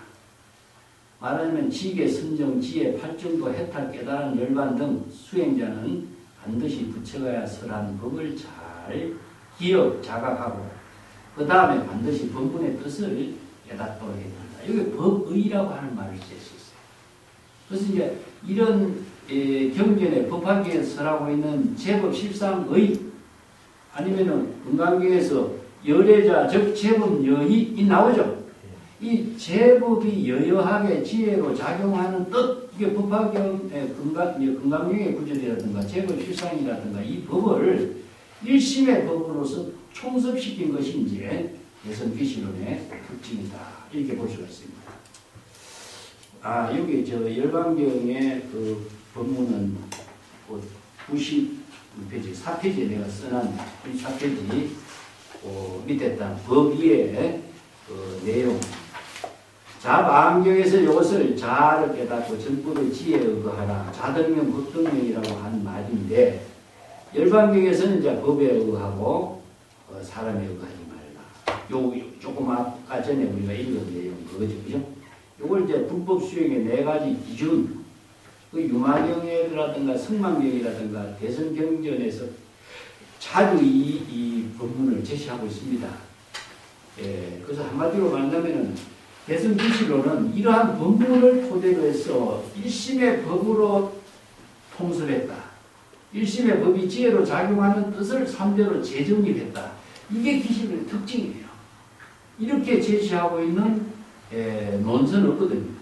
그래서 기시론의 독자적인 불법 수행 체계를 논리적으로 제시했다라고 하는데 큰 의미가 있습니다. 이걸 이제 법은 일심법이고 의는 최상용 3대로 설명하고 있는 법이고요. 이걸 이제 95페이지 원문을 통해서 한번 쭉 봅시다. 소원법자라고 하는 것은 이 중생심용 시신즉 섭일체 세간법과 출세간법 한 의어차법이 현시 마하연이로다. 요게 일심의 법하고 마하연의 의하고 다 제시해놨죠. 그죠? 요 앞에서부터 좀 이제 연결해갖고 여기서 문장을 우리가 짧게 해서 이제 좀 이해를 하도록 제시했지만 이 문장은 원래 쭉 연결되어 있습니다. 여기서 말하자면은 법이라고 하는 것은 중생심을 말하고 왜 중생심을 법이라고 했을까요? 진여의 일심법을 여기서 이제 중생심이라는 한마디로 통칭을 해버려요. 근데 나는 이제 이거를 이제 일심법 우리가 이제 환경에서 우리가 심, 불, 중생 이 셋은 차별이 없다고 했죠. 그래서 이제 요 심이 중생심, 불을 다 포용하고 있는 심이거든요. 그 심을 통칭해서 중생심이라고 기시론을 표현해요. 그건 뭐냐 하면은 일체의 모든 중생심을 포괄하고 있어요. 통섭하는 의미를 두고 있어요. 그래서 이제 일심이라고 하는 말로도 표현하는데 일심이란 말의 포용력을 넓힌 거죠. 그래서 이걸 중생심이다 이렇게 표현합니다. 일체의 모든 중생의 마음을 포용하는 입장에서 여기서 이제 중생심을 법이라는 말로서 해석을 했어요. 그래서 그 중생심의 마음이 시심은 즉 섭일체 세간법과 출세간법을 모두 포섭하고 있다. 이 섭이라고 하는 것은요 섭수하다는 뜻입니다. 여기에서는 세간법과 출세간법이 다 들어있기 때문에 일체의 모든 법을 다 포용한다는 뜻입니다. 하나도 누락되지 않았다는 뜻이에요. 자, 그렇다면은 우리가 진여일심이 중생심과 불심으로 세간법과 출세간법이 다 포함되어 있죠. 그래서 화엄중에서 신, 중생, 불, 이 세상 무차별이라고 그러죠. 차별이 없어요. 그렇다면은 화엄중에서 설하고 있는 일심이 중생심이라고 말만 바꿔놨을 뿐이죠. 그래서 중생심은 일심은 세간법과 출세간법에 모든 법을 포용하고 있다. 왜 그럴까요? 자, 일심의 법이 깨달음의 일심만 이야기한다면은 중생심법이 없고 불심만 되겠죠. 그러면 불심만 된다면은 중생의 법이 여기서 누락돼 버리는 문제가 있어요. 근데 사실은 일심의 법이 중생심과 불심의 법과 이것이 불이라. 그래서 이제 번뇌적 공이 불이라. 왜냐? 부처의 마음이 이루어지는 것은 중생심을 통해서 이루어지는 거예요. 그러니까 중생심이 없이 불심이 이루어지지 않거든. 그래서 이제 중생심과 불심은 서로 상대 관계라. 어떤 관계냐? 서로가 서로를 존재하게 하는 힘을 제공해주고 있는 관계라는 이야기입니다. 한쪽만이 자체적으로 작용하는 힘이 없어. 이걸 다른 말로 한다면은 우리가 중생심의 세계를 악세라고 표현하고 불심의 세계를 성근공덕의 세계라고 표현하는데, 자, 선과 악이라고 하는 것이 자체적으로 성립하느냐? 불가능하죠. 서로를 존재하게 하는 힘이 있는 거죠. 그렇기 때문에 중생의 세계에서 불심의 세계를 이루게 하는 거예요. 그래서 우리가 융화경의 유명한 말이 부처가 되는 종자가 어디냐? 중생이다. 부처가 될 수 있는 종자가 부처의 번뇌만능이라는 거죠. 그래서 세간법을 알지 못하면 부처가 될 수 있는 근본 뿌리를 알 수가 있어요. 그래서 이제 여기서 이체법이 일심으로 세간법과 출세간법을 모두 표현하고 있다. 자, 그렇다면 세간법은 어떤 법이냐? 차별의 세계다. 출세간법은 뭐냐? 평등의 세계죠. 그래서 평등과 차별, 또 악법과 선법, 수없이 업을 만들고 공덕을 이루는 이것이 다 함께 나누어서 설명하는 이유가, 이 공덕이 궁극적으로 어디에 필요합니까?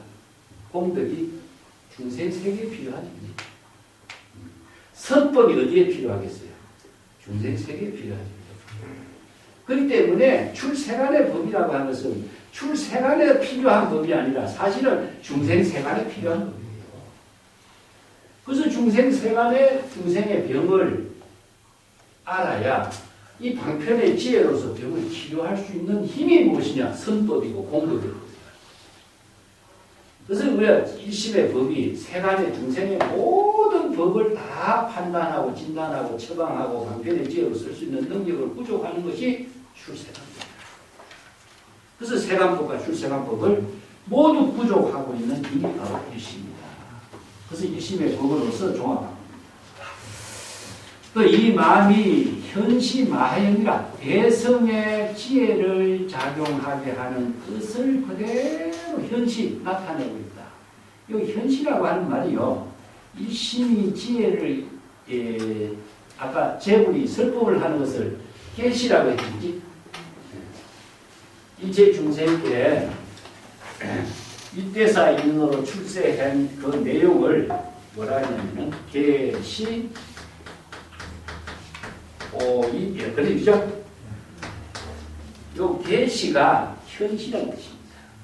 근데 왜 여기서 설했다든가 누구에게 주었다든가 뭐 이렇게 하지 않고 이 계시란 말을 쓰느냐 하면은 자신의 주관적인 사고가 없어요. 일대사 인연이라고 하는 자기 본분사로서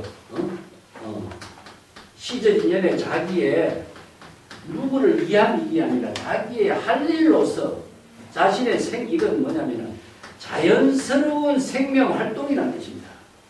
자연스러운 생명 활동으로서 그냥 그대로 드러냈다. 누구에게도 아니고 무엇 때문에도 아니고 이것이 뭐냐면은 현시했다, 계시했다 이런 말씀입니다. 그래서 이건 뭐냐면은 일체의 모든 법은 누구에게 보여주는 것이 아니라 생명의 작용으로 드러나게 돼 있어요. 그 생명의 작용으로 드러나고 생명의 작용으로 실행되고 있는 것을 바로 제법 실상입니다.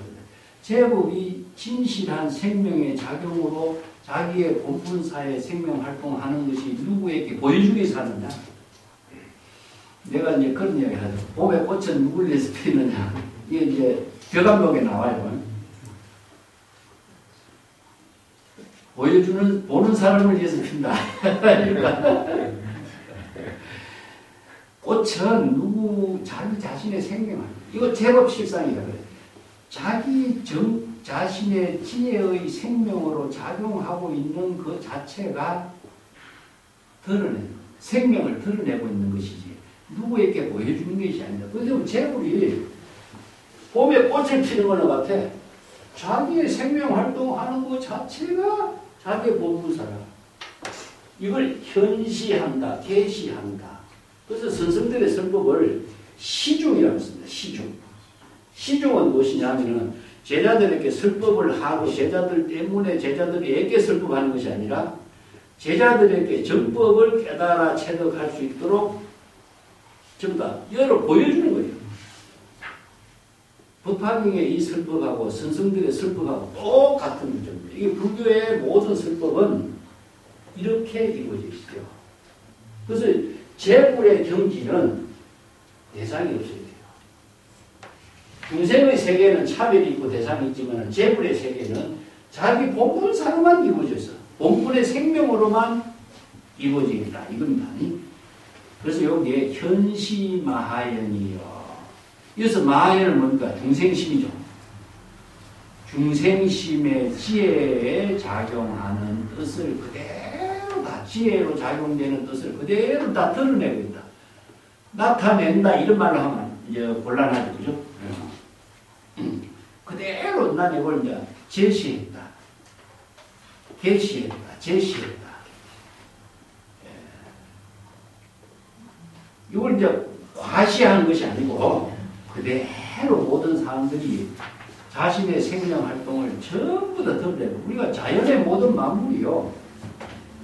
전부 다 이렇게 생명 활동이 이루어지고 있는 사실을 불교에서는 제법 실상이라고 해요.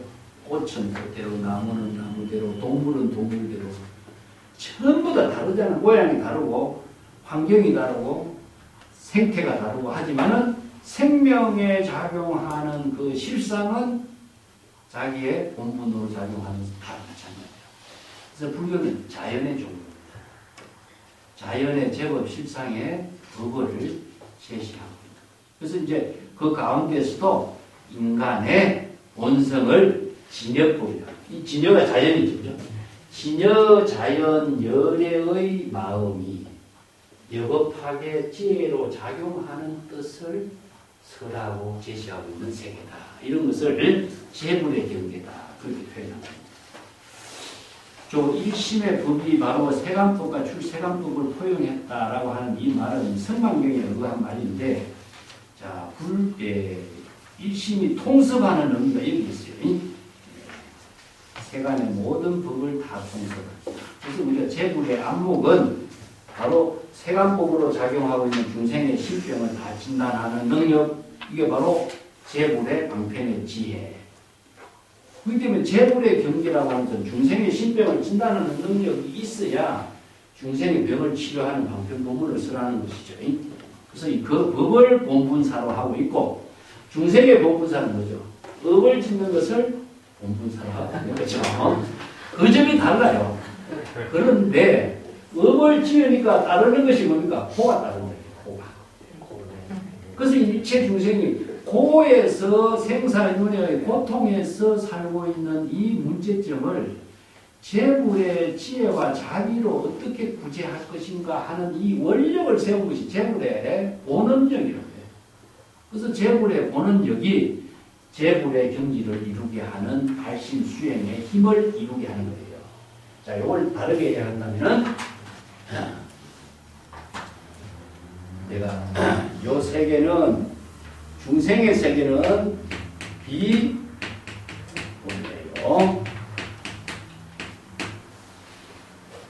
재물의 세계는 본래다. 이런 뜻입니다. 그래서 선에서 이걸 본래 면목이라 하죠. 그죠? 근데 사실상 우리가 살고 있는 사람들은 어떻게 살고 있습니까? 우리가 지금 본래 살고 있다 그러지. 본래 안 그런데 이런 말 하죠. 왜 그러냐? 이게 지금 우리가 일상화된 사고의 전도몽상이 본래로 착각하고 살고 있다. 이게 경전에서 뭡니까? 전도몽상 착각에 빠져 있다. 근데 그 전도몽상 착각에 빠진 줄 중생은 안목이 없어서 몰라.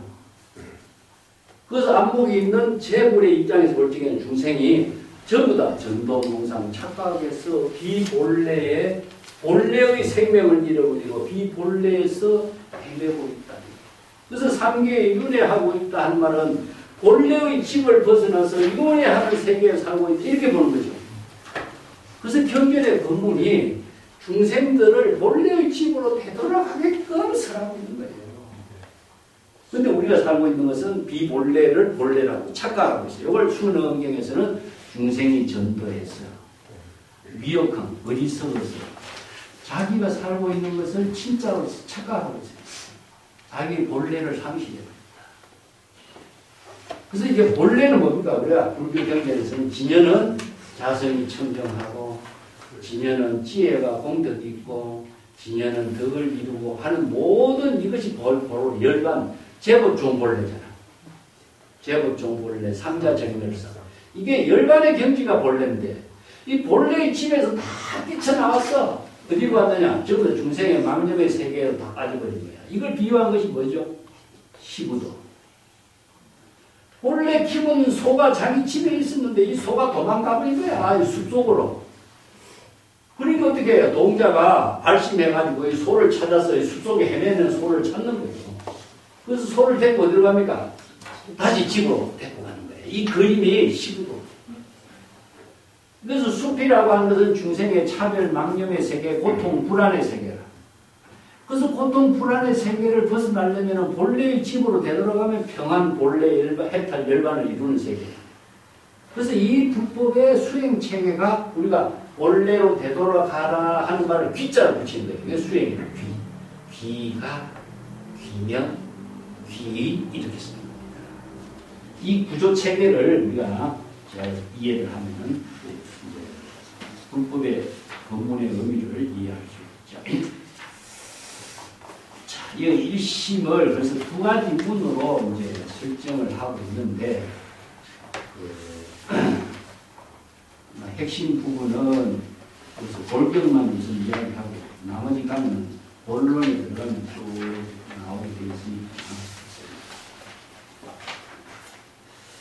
그리고 대성불교의 특징이 무엇이냐 하면은 유물론이 아니고 유심론입니다. 유심론이기 때문에 유물론으로서 일체의 법을 통성할 수가 없어요. 그 97페이지 알아봅시다. 97페이지 내가 밑에 단에 정리를 해놨는데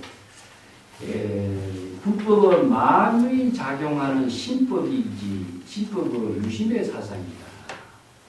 불교에서 말하는 인연과 연기와 제법이 진실한 생명활동을 실산이라고 하는데 이러한 망편법문을 설한 망편법문을 유물론의 입장에서 이해하거나 접근하면 사도가 되고 외도가 됩니다.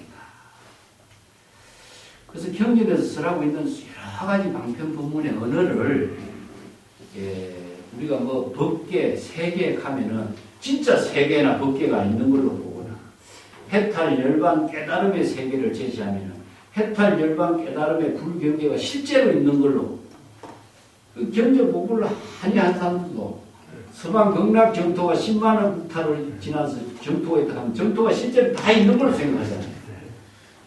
자, 여기에서 방편 법문으로 설하고 있는 모든 법은 유심의 법문인데 유물로 봐버리는 거죠. 거기에서 헤매는 사람이 얼마나 많아요. 이게 이제 경전 공부에서 글자만 가르치고 글자만 배우고 글자로서 이해하는 불법을 공부하니까 이런 현상이 나타나요. 그래서 유물론이 아니고 유심론이다. 어떤 과학자들도요, 불교의 뭐 법계의 연기나 이런 사상을 갖고 과학적으로 해석을 해요. 근데 왜 이게 뭐냐면은 불교의 유심법을 모르기 때문에 자기 나름대로 이해한 쪽으로 해버리는 거예요. 이거는 잘못된 견해죠. 그래서 불교는 유심의 사상이다. 자, 유심이 아니면은 이 법을 다 수용할 수 있겠어요? 생각해요. 유물이라고 하는 것은 하나의 물질이 공간을 차지하고 있으면 다른 물질이 개입할 수가 없어요. 우리가 색적 시공, 공적 시색도 이게 유물론으로 접근하면 평생 이해 못합니다. 그래서 일체 법을 무진 법계를 펼치는 것은 마음에서는 중중무진 법계를 펼치지만 유물론에서는 사물 하나하나도 개입을 못시켜요. 중복을 못시킵니다. 그래서 불교를 반야의 지혜를 이루는 힘이 무엇이냐? 유심이다. 유물로 접근하면 안 된다는 것을 내가 좀 정리를 한 겁니다. 그래서 마음밖에 도를 누르고 마음밖에 정토를 구한다면 외도가 되고 유물론의 입장에서 이해하면 사도가 되고 외도가 된다. 이런 뜻입니다. 윤회설도 잘못 이해하면 외도가 되는 것이고 우빨사도 윤회는 영혼의 윤회지만 불교의 윤회는 무슨 윤회라고 했죠? 업입니다. 그래서 업은 마음으로 망념의 마음의 작용으로 짓는 것이 업이지 업의 실체가 있는 건 아니잖아요. 그래서 일체 유의법이 영혼 황포영이처럼 실체가 있는 것은 아니거든요. 근데 영혼은 실체가 있는 것이고 업은 실체가 없어요. 그럼 공덕과 지혜는 실체가 있느냐? 없어요. 그렇지만 작용하는 힘이 다르다는 거죠. 마음으로 작용하는 힘이 업으로 작용하는 힘하고 공덕으로 작용하는 힘이 다르죠. 그렇기 때문에 이것을 잘못 이해하면은 자, 중생은 눈에 보이는 것, 뭐 효과가 있는 것, 뭐 남에게 보여주는 것, 이걸 추구하니까. 그래서 대상을 찾는 거예요. 그래서 이게 차별의 세계에서 찾는 게 대상의 세계고, 불심의 세계는 모든 대상이 없어진 경지에서 이루어진 세계라. 그래서 이걸 유심의 사상으로 정확하게 정립을 하지 못하고 이렇게 경전의 언어의 문장에, 방편의 언어의 문장에 해내면은 혼란이 일어난다는 겁니다. 그런 점들을 좀 정리할 필요성이 있다. 자, 99쪽에 한 단 넘어갑시다. 하이고요, 시심은 진여상이요, 즉시 마하연 체인고요, 시심 생멸 인연상은 명시 마하연 자체 상용고라. 자, 여기서 이제 이 일심을 두 가지로 나누어 가지고 설명을 하는데, 예, 이 중생심이라고 했고, 중생의 일심이라고 했고, 마하연의 그 마음이 중생심 일심이라고 했죠. 그죠? 이것이 바로 일심의 지혜가, 진여의 지혜가 작용하는 그 실상이다. 실상. 이 진여상이라는 것은요, 우리가 진여라고 하는 것 자체는 우리의 모든 생명의 근원을 진여라고 해요. 그래서 진여열애라고 하는 말도 그런 의미인데, 진여열애라는 것은 진여 그 자체가 여여하게 지금 생명의 작용으로 진행되고 있다. 내라고 하는 것은 오고 있다는 뜻이 아니라 진행되고 있다는 상태입니다. 생명의 작용이 잠시라도 머무르는 상태는 아니잖아요. 그죠? 그래서 진여의 열애는 진여의 지혜가 여여하게 생명으로 진행되고 있는 현재 진행형 상태를 말해요. 그러면 진여열애는 제불의 경지거든요. 그래서 이걸 진여열애가 지혜의 생명으로 여여하게 작용되고 있는 그 상태를 진여상이라고 해요. 상은 무엇이냐? 실상이다. 실상. 진여열애가 지혜로 작용되고 있는 특성, 현상, 그 어떤 생명의 실상, 이걸 상이라고 해요. 근데 우리가 이제 건강경에서 이야기하는 상은 뭐죠? 대상경계잖아요. 그래서 경전 공부 어려운 이런 점입니다. 이 상이라는 글자를 하나 놓고 이거 대상경계의 상이냐, 제법 실상의 상이냐, 어렵죠. 근데 법학교에서 제법 실상이라고 해도 제법 실상의 상이 무엇이냐? 제법의 진실한 모습이나 이게 다 번역하잖아요. 우리도 그렇게 경험을 받고 모습을 본다 하면은 대상이 되잖아요. 그래서 얘가 여기에 중생의 진실한 실상이다. 실상이라는 것은 진여가 진실하게 생명의 작용으로 진행되고 있는 특성을 말하는 특성. 상이라고 하는 그런 의미가 있습니다. 그래서 이게 실상이다. 그 진여의 진실한 생명의 작용이 작용하고 있는 특성, 그 실상. 이것이 바로 마연의 본체로서 즉시 드러내고 있다. 나타내고 있다. 마연 뭡니까? 중생심의 본체로서 나타나고 있다. 이게 중생심의 본체가 바로 진여의 진실상이라는 것입니다. 마연 중생의 본체가 진여의 그 진실상으로서 작용하고 있는 그 세계를 다른 말로 한다면 열애라고 합니다. 열애. 이 때문에 일심의 지혜가 진여의 진실상으로 여급하게 생명활동으로 작용하고 있는 것이 즉시 곧 그대로 드러나. 곧 이것은 즉시라고 하는 것은 시간적으로 공간적으로 모든 것이 초월되고요. 바로 그대로 드러나고 있어요. 모든 생명이 그대로 적시하고 있잖아요. 모든 생명이 제법의 실상이 지혜의 생명의 작용으로 그대로 드러내고 있는 모습이에요. 사실상. 근데 우리가 중생의 세계에서는 모습, 대상 경계의 모습만 보이는데 재물의 안목에서 뭐가 보이느냐? 그 생명의 작용으로 생명이 작용하고 있는 본체의 실상을 보는 눈이 재물의 경계입니다. 그래서 불교의 재물은 중생은 바깥 모습만 보이잖아요. 우리가 나무를 볼 적에 나무의 모습과 형태와 색깔과 그 형색만 보이잖아요. 중생은 차별상만 봐. 재물은 뭐냐? 불지견이 부족한 재물은 생명의 실상입니다.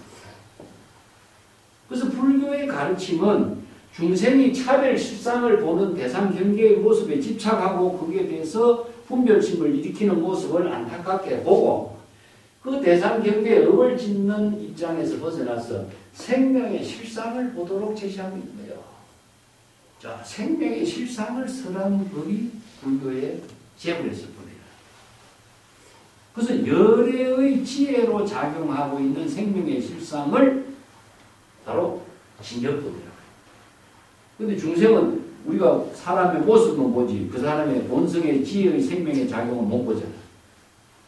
이게 바로 재물의 안목하고 중생의 세계에 보는 시각이 다르다는 거죠. 자, 세계의 모든 사상과 종교 철학가 가운데 재물의 안목으로서 제법의 실상을 제시한 설법이 있습니다. 자, 세계의 모든 사상과 철학가들이 생명의 실상을 제시한 설법을 함수해요. 이게 바로 불교의 위대한 재물의 설법입니다. 전부 다 어떤 입장이죠? 철학가는 자기가 보는, 관찰하는 시각에서 보는 것을 자기의 주장대로 이야기했고, 사상가는 자신이 보는 세계의 입장을 제시했고, 종교가는 신의 이름을 빌려가지고 이렇게 자기의 주장을 이야기했고, 전부 다 뭘 봤습니까? 대상을 본 거예요, 대상. 실상 생명의 그 작용의 묘용을 본 사람인 것이에요. 그래서 불법의 가르침은 세계의 어떤 종교, 사상, 철학가들이 제시하지 못한 정법의 실상을 제시했다는 거죠. 이 법을 우리가 대성불교 경전이라고 그래. 재물의 설법이라고 그러는데, 그래서 재물이 이런 설법을 할 수 있는 능력이 뭐냐? 재물 열애가 일심의 지혜가 여법하게 작용하게 하는 힘을 갖춰요. 그 실상을 보는 것은 불지견이다. 불지견이다. 그래서 불지견으로 계시한 겁니다. 아무도 보지 못하는 세계를 불지견으로 계시했어요. 왜 이 불지견으로 제시했느냐? 일체 중생이 나와 똑같은 불지견의 안목으로 이 실상의 법을 깨달아서 모든 차별의 세계를 초월해서 진여 일심의 지혜를 부족해서 재물 열애의 경지를 깨달아 체득하도록 제시한 거죠. 어떤 목적도 없어. 대상도 없어. 이게 바로 이체 중생을 구제하는 재물의 본능이라는 거죠. 그래서 이 법문을 바르게 설한 것이 진여상이라는 진여상을 마연의 본체로서 그대로 드러납니다. 이 마음의 생멸 인연상이라고 합니다. 능시 마연 자체 상용이라. 자, 이 마음이 그렇다면 진여는 그런데 이 진여의 지혜가 어디에서 작용하죠? 중생의 생멸 이년상이야. 여기입니다. 중생은 생멸 이년상 속에서 중생심이 작용되고 있는 차별세계에서 이루어지죠. 이 세계에 이루어지고 있는 중생이 모든 생멸은 뭡니까? 바로 마음의 망념이 일어났다 죽었다. 그 생멸 인연 관계를 이루는 그 속에서 마하연 자체의 지혜가 작용하는 모습을 그대로 다 자발적으로 드러냈어. 이 말은 무엇이냐면은 재물의 지혜가 어디에서 이루어지고 있느냐? 중생의 세계에서 이루어지고 있다. 그래서 중생의 생멸심 속에서 진여이심의 법이 3대의 지혜로 작용하고 있다는 사실이에요. 그래서 부처의 세계에서는 부처의 지혜가 작용하는 의미가 없죠. 그래서 이제 생멸 인연 속에서 이루어지고 있다입니다. 그래서 진여이심이 열애의 지혜가 여법학의 지혜로 작용하는 세계는 어디냐? 출세간의 지혜가 세간의 법을 포용해서 일체 중생의 세계 속에서 재불일심의 지혜가 작용되고 있는 세계다. 이걸 이렇게 설명하고 있어요. 여기서 이제 중요한 말이 적시하고 능시란 말씀이에요. 적시. 그래서 적시는 마연 본체가 그대로 직심으로 작용하고 있는 것이 그대로 드러나는 것이고, 우리가 이제 초발심으로 정각을 이루어지면 그대로 드러나는 거죠. 그죠? 능시라고 하는 것은 무엇이냐 하면은, 견성성불에서 방편의 지혜로 작용하는 힘이 자발적으로 이루어져. 그래서 이게 재불의 방편의 지혜가 자기 본분사로 작용하는 거죠. 그죠? 이걸 이제 능시라고 해요. 자발적으로 작용하고 있는 것을 능시라고 하고, 적시는 마연 그 진여 본심의 자체가 적시 그대로 드러나고 있는 자. 그래서 이걸 적시와 능시란 말로 구분해서 설명하고 있는 그 특징 있는 그 표현들이 그 뒤에 조금 설명을 요 일단은 다른 말로 정리해 보면은 금강경에서 일체 현성은 진여 일심으로 다양한 중생의 신병을 치료한다. 일체 유의법으로 무의법으로 차별한다는 말을 난 이렇게 번역했는데, 융화경에 이제 무주의 근본에서 일체법을 건립한다. 이런 표현들을 경전에서 설하고 있는 것을 이렇게 최상용으로 정립한 거예요. 여기서 이제 진여상은 진여 그 자체의 특성이고, 일심이 진여의 지혜로 여법하게 작용하는 것이 그대로 드러나는 것이 이제 진여 그 자체가 적시한다. 이렇게 표현해요. 근데 그 능시한다는 것은 진여 자체가 중생심의 속에서는 진여 그 자체가 방편의 지혜로 작용하는 힘이 나와야 되겠죠. 그래서 이제 방편의 지혜로 작용하게 하는 힘이 능시다. 이렇게 진여라고 하는 말을 우리가 경전 공부를 쭉 해왔기 때문에 이것을 굳이 설명을 안 해도 되지만은 기신론을 처음 공부하는 사람들이 진여라고 하는 말에 대한 용어를 정확하게 이해를 해야 하기 때문에 내가 100페이지에 밑에서 설명을 했어요. 타타가타라든가 이런 말씀이 열애라고도 쓰는데, 타타타, 옛날에 어떤 유행가 부르는 사람이 타타타 노래 불렀지. 그게 바로 진여란 말입니다. 진여. 다른 말로 하면 열애란 말이에요. 이제 요거 말을 알고 그 말을 노래를 만드는 것 같아요. 진여 자연입니다, 이게. 근데 이 자연이라는 말을 붙인 이유가 외부의 힘에 의존하지 않고 생명의 작용이 진실한 그대로 여여하게 작용하고 있는 상태라는 뜻이에요. 그래서 이제 자연이란 말은 중국인들이 자주 쓰는 말인데, 자발적으로 생명의 작용이 이루어지고 있다는 거죠. 그래서 여기 이제 진여 그 자체가 지니고 있는 특성을 내가 전에 설명했죠. 자체가 진여를 주재하는 주재자가 없다. 그 무자성이에요. 공이라고 해요. 그리고 진여는 어떤 그 외부의 힘을 부딪히면은 자신을 지탱할 수 있는 힘이 없기 때문에 외부의 힘에 그냥 오염이 되어버리는 거야. 예. 옆에서 푹 치면은 그 침에 따르게 돼 있어. 그게 수연성이야. 그렇지만은 자생력이다. 외부의 힘에 의존하지 않고 자신의 생명으로 원원으로 되돌아가려고 하는 힘을 지니고 있어. 그래서 정화하는 힘이 있고 자생의 힘이 있기 때문에 치료하는 힘이 있는 거예요. 이게 자연의 힘이야. 그래서 자연이라고 하는 것 자체가 지니고 있는 힘의 생명을 법과 의라고 씁니다. 그래서 이제 그 일심의 법이라든가 일심의 법이 지혜로 작용해서 본래의 생명으로 작용하고 있는 실상을 의라고 하는 거죠. 그걸 이제 일심이란 말을 빼고 여기서는 법과 의라고 그랬죠. 그죠? 왜냐? 일체의 모든 존재라는 뜻입니다. 일체의 모든 존재는 외부의 힘에 의존하지 않고 자체적으로 생명의 작용을 이루고 있는 것이고, 설사 외부의 힘에 의해서 충격을 당하더라도 일시 상처를 받더라도 그 상처에서 벗어날 수 있는 자생의 힘까지 그치고 있다. 이게 바로 진여 본심의 묘역이다. 자, 그렇게 하는 힘을 바로 방편의 지혜로서 어떻게 실행할 것이냐 하는 것이 이제 경전에서 설하고 있는 방편 법문들이죠. 100페이지 맨 밑에 진여라고 하는 말은 법으로 아타타라고 하는데, 진여본성, 진여자성, 진여자연 이런 말로 표현하는데, 함철학에서는 이 이법이라고 해요. 이법.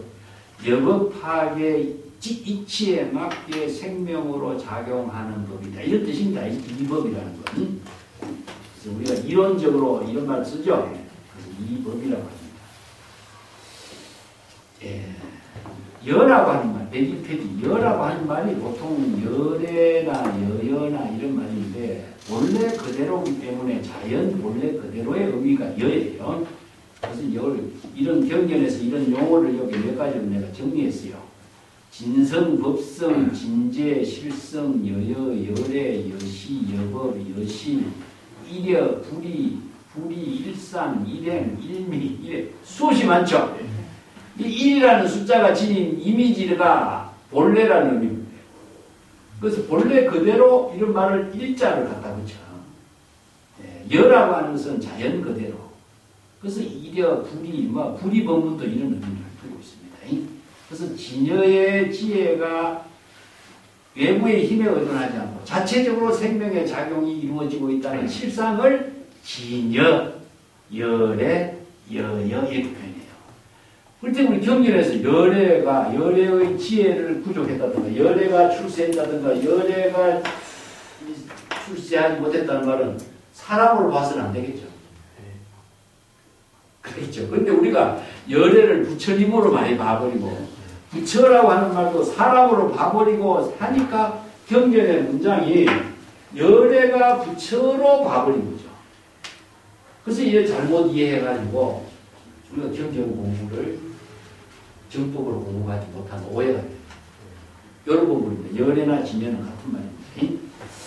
그래서 앞에서 우리가 열애 제세, 열애 묘루 이런 말씀도 열애의 진여의 지혜가 여여하게 작용할 때는 열애고, 이 진여의 지혜가 여여하게 지혜로 작용하지 못할 때는 열애 묘루가 되는 겁니다.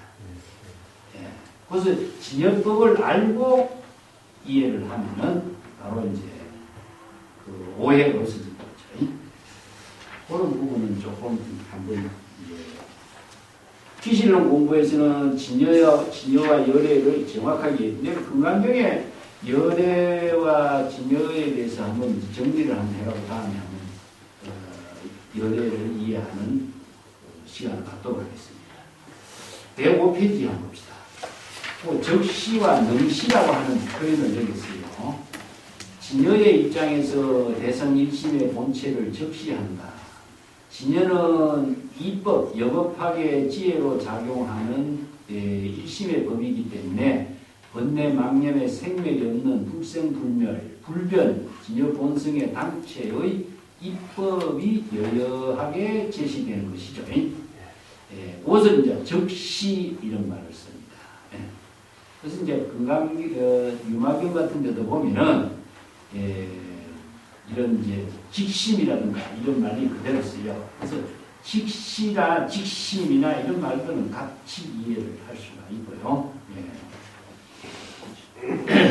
그 뒷장에 넘어가면은 법장이 그 이제 직시와 능시에 대해서 조금 설명하고 있는데, 능시에 대해서는 중생심으로 망념의 생멸상에 오염되어서 생사윤회할지라도 진여일심은 불지견으로 번뇌 망념을 판단하고 스스로 자각 발심 수혜해서 부처의 지혜를 실행할 수 있게 되는 능력이 있다. 이게 능시입니다. 그래서 이제 능이라고 하는 것은 발심 수행에서 이룰 수 있는 능력은 어디서 하죠? 중생의 차별세계에서 하는 거죠. 직시는 뭡니까? 바로 재물의 경지에서 하는 거예요. 이게 진여 본체가 재물의 경지에서는 바로 직시하고, 중생의 차별세계에서는 뭡니까? 방편의 지혜로서 제시할 수 있는 능력을 부족하고 있다. 이걸 이렇게 표현했어요. 그래서 뭐 접시나 능시라고 하는 이런 전 독자적인 언어를 사용했는데, 거기에 대해서 정확하게 이해를 할 필요가 있습니다. 기시로는 이렇게 언어가요, 작자가 자신이 만들어서 이렇게 체계 있게 자기의 논리를 갖고 설명하다 보니까 이렇게 조금 이해를 충분히 바르게 해야 할 필요성이 있어요. 기시로 공부가 어려운 점이 이런 점들이 또 하나라고 할 수 있는데, 오늘 언어의 이해를 위해서 내가 주석을 좀 많이 해놨으니까 시간 나시면 한 번씩 읽어보시면서 이해를 좀 함께 듣도록 하면 좋겠습니다. 자, 오늘 여기까지 하고